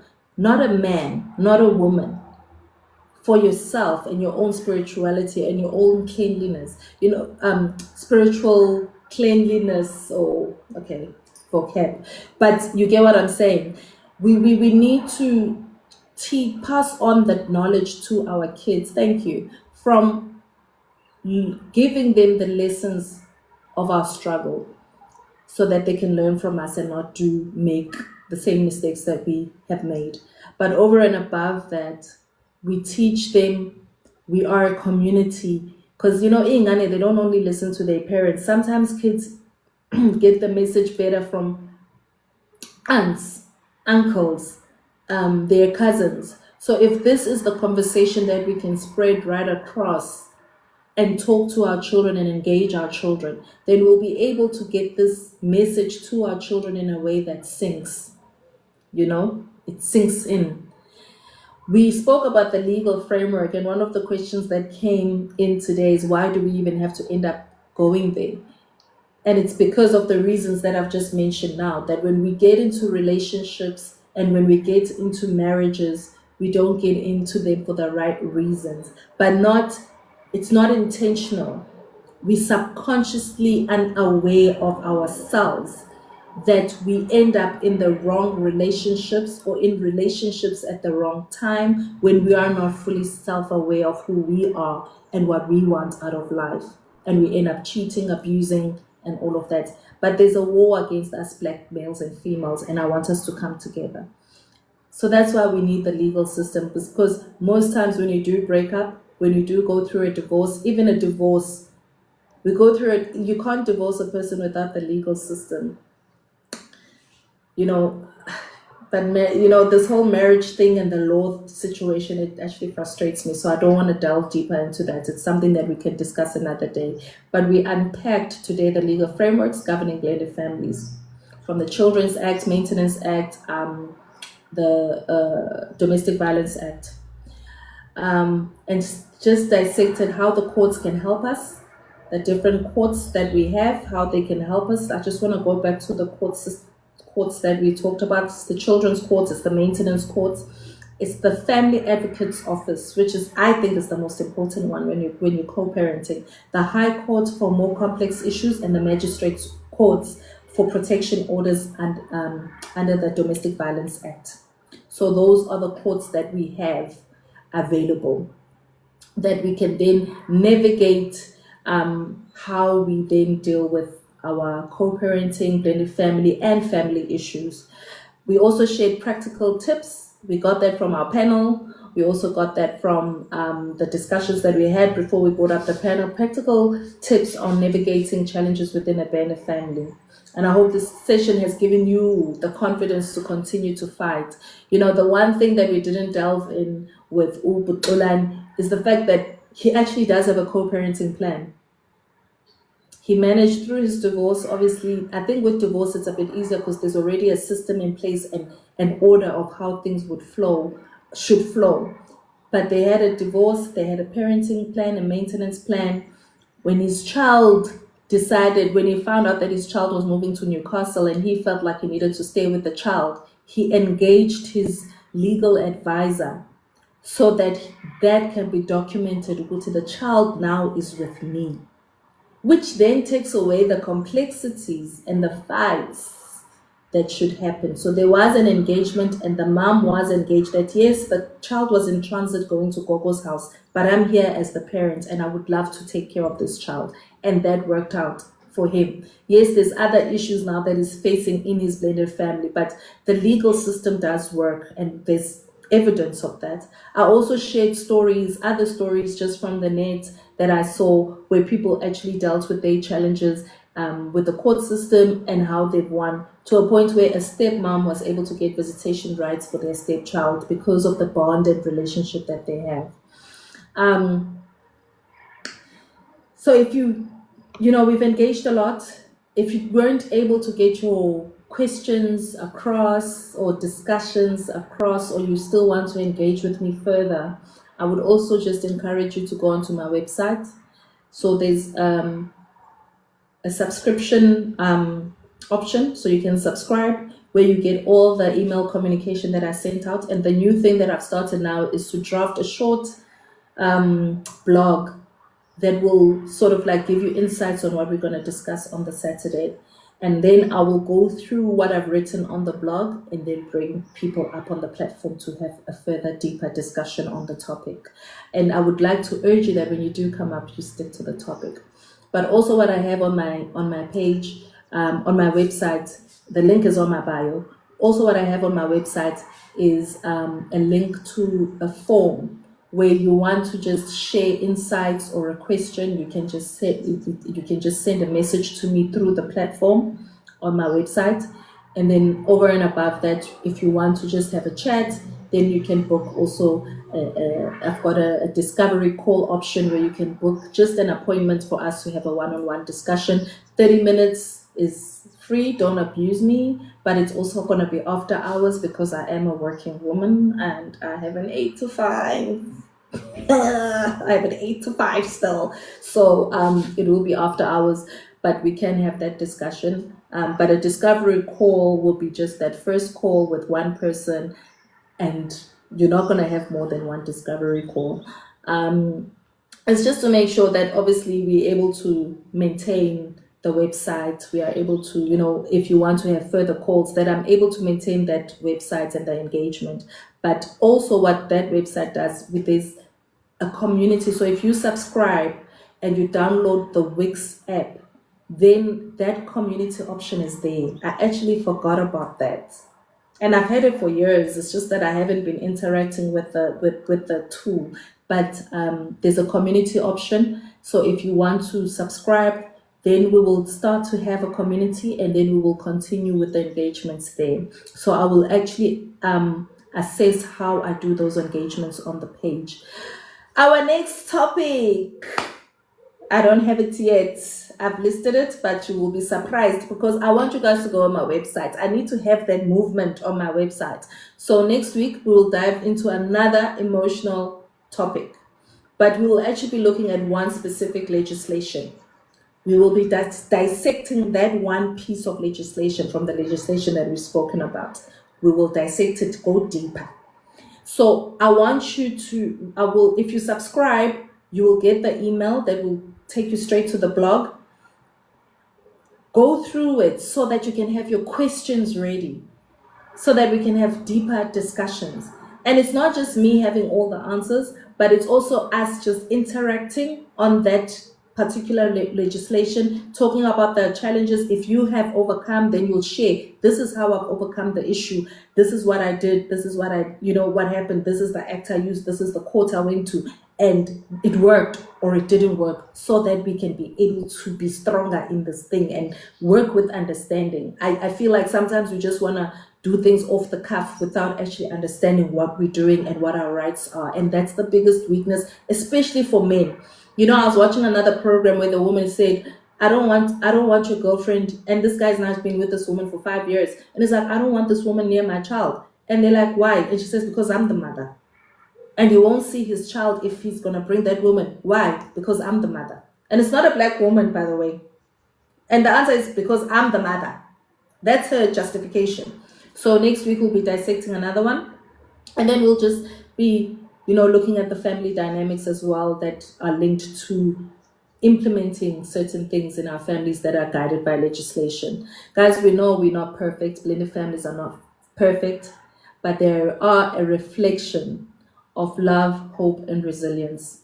We've come from difficult situations, we try again, add love and relationship. But the biggest thing that Pearl even mentioned, it's the purpose of your relationship that will mold it like this if you have one common purpose and values for your relationship. But it shows that we can be resilient, and we are resilient, and we can be able to grow stronger even if we have failed before. If you watch Netflix, there's this, I know it's a bit like fluff, famous young and rich or whatever, but Naked was actually saying there that I've been divorced 2 times, and I don't want to go through a third one because I failed twice. And now he's had to make a choice of getting married again, and it's been tough for him. So it's not easy. That's why I talk about resilience. So together, let's navigate the space and see how we work together in building strong family households, whether blended, whether nuclear family households, how we make our households stronger, that we hold strong family values, that we uphold our boundaries within our families, that our children are respectful in the household, that our exes understand where to start and stop, but also having amicable relationship with your ex. Because yes, the romantic relationship ends, but the parenting relationship should be also healthy between you and them, between your partner and them. And that's what I pray for. Whether you're black, white, Indian, colored, we all see it, that there's just always chaos, and the chaos is not caused by children. The chaos is caused by us. Most of the chaos that you see in blended families are caused by us as adults. But I just want to close this off by letting you know that you are not alone in this journey. Yes, it's hard. Yes, it's painful. Hello, sweetheart, and I'm leaving, my darling. It is a painful journey to go through as a bio parent or a step parent. You face a lot of rejection. You face a lot of hardship. You face a lot of resistance. I nearly said resilience. Resistance. It's hard. But at the core of it all, it's your purpose, your value, and the love that you have for this new person that you've met. And loving their children is important. Appreciating their children is important. Accepting their children, as flawed as they are, is important. And I think that's the most difficult thing that we go through, because when it's not your child, it's not that you don't have the patience, but because you don't have certain rights, it makes it a bit difficult for you to step parent. And then it seems like there's favoritism. Let's take that out of the equation, and let's raise young, able, self-aware kids that will build stronger family units and not follow our footsteps in terms of ending up in blended families. Let's protect these young ones, because I would really say blended families are not ideal, but they show a sign of resilience and growth in us, and that we do have hope for a better future. Have a lovely one. See you next week, Saturday, 5:30 to 8:30. Today I tried. I finished at 9, which is good. 5:30 to 8:30. Please join us next week. Also, I will load this on my YouTube page for those who weren't able to see this live, because next week's live is a build up from this. Today was just the basics. It was foundational, and I think that's why we didn't have a lot of people join. Usually I have like between 80 and 120 people at the peak hour. Today I think I set around 40, 50 at a peak. And it's because we're really touching surface level issues. We didn't dig deeper, but we're going to go deeper as we go along. Have a lovely Saturday. Cheers.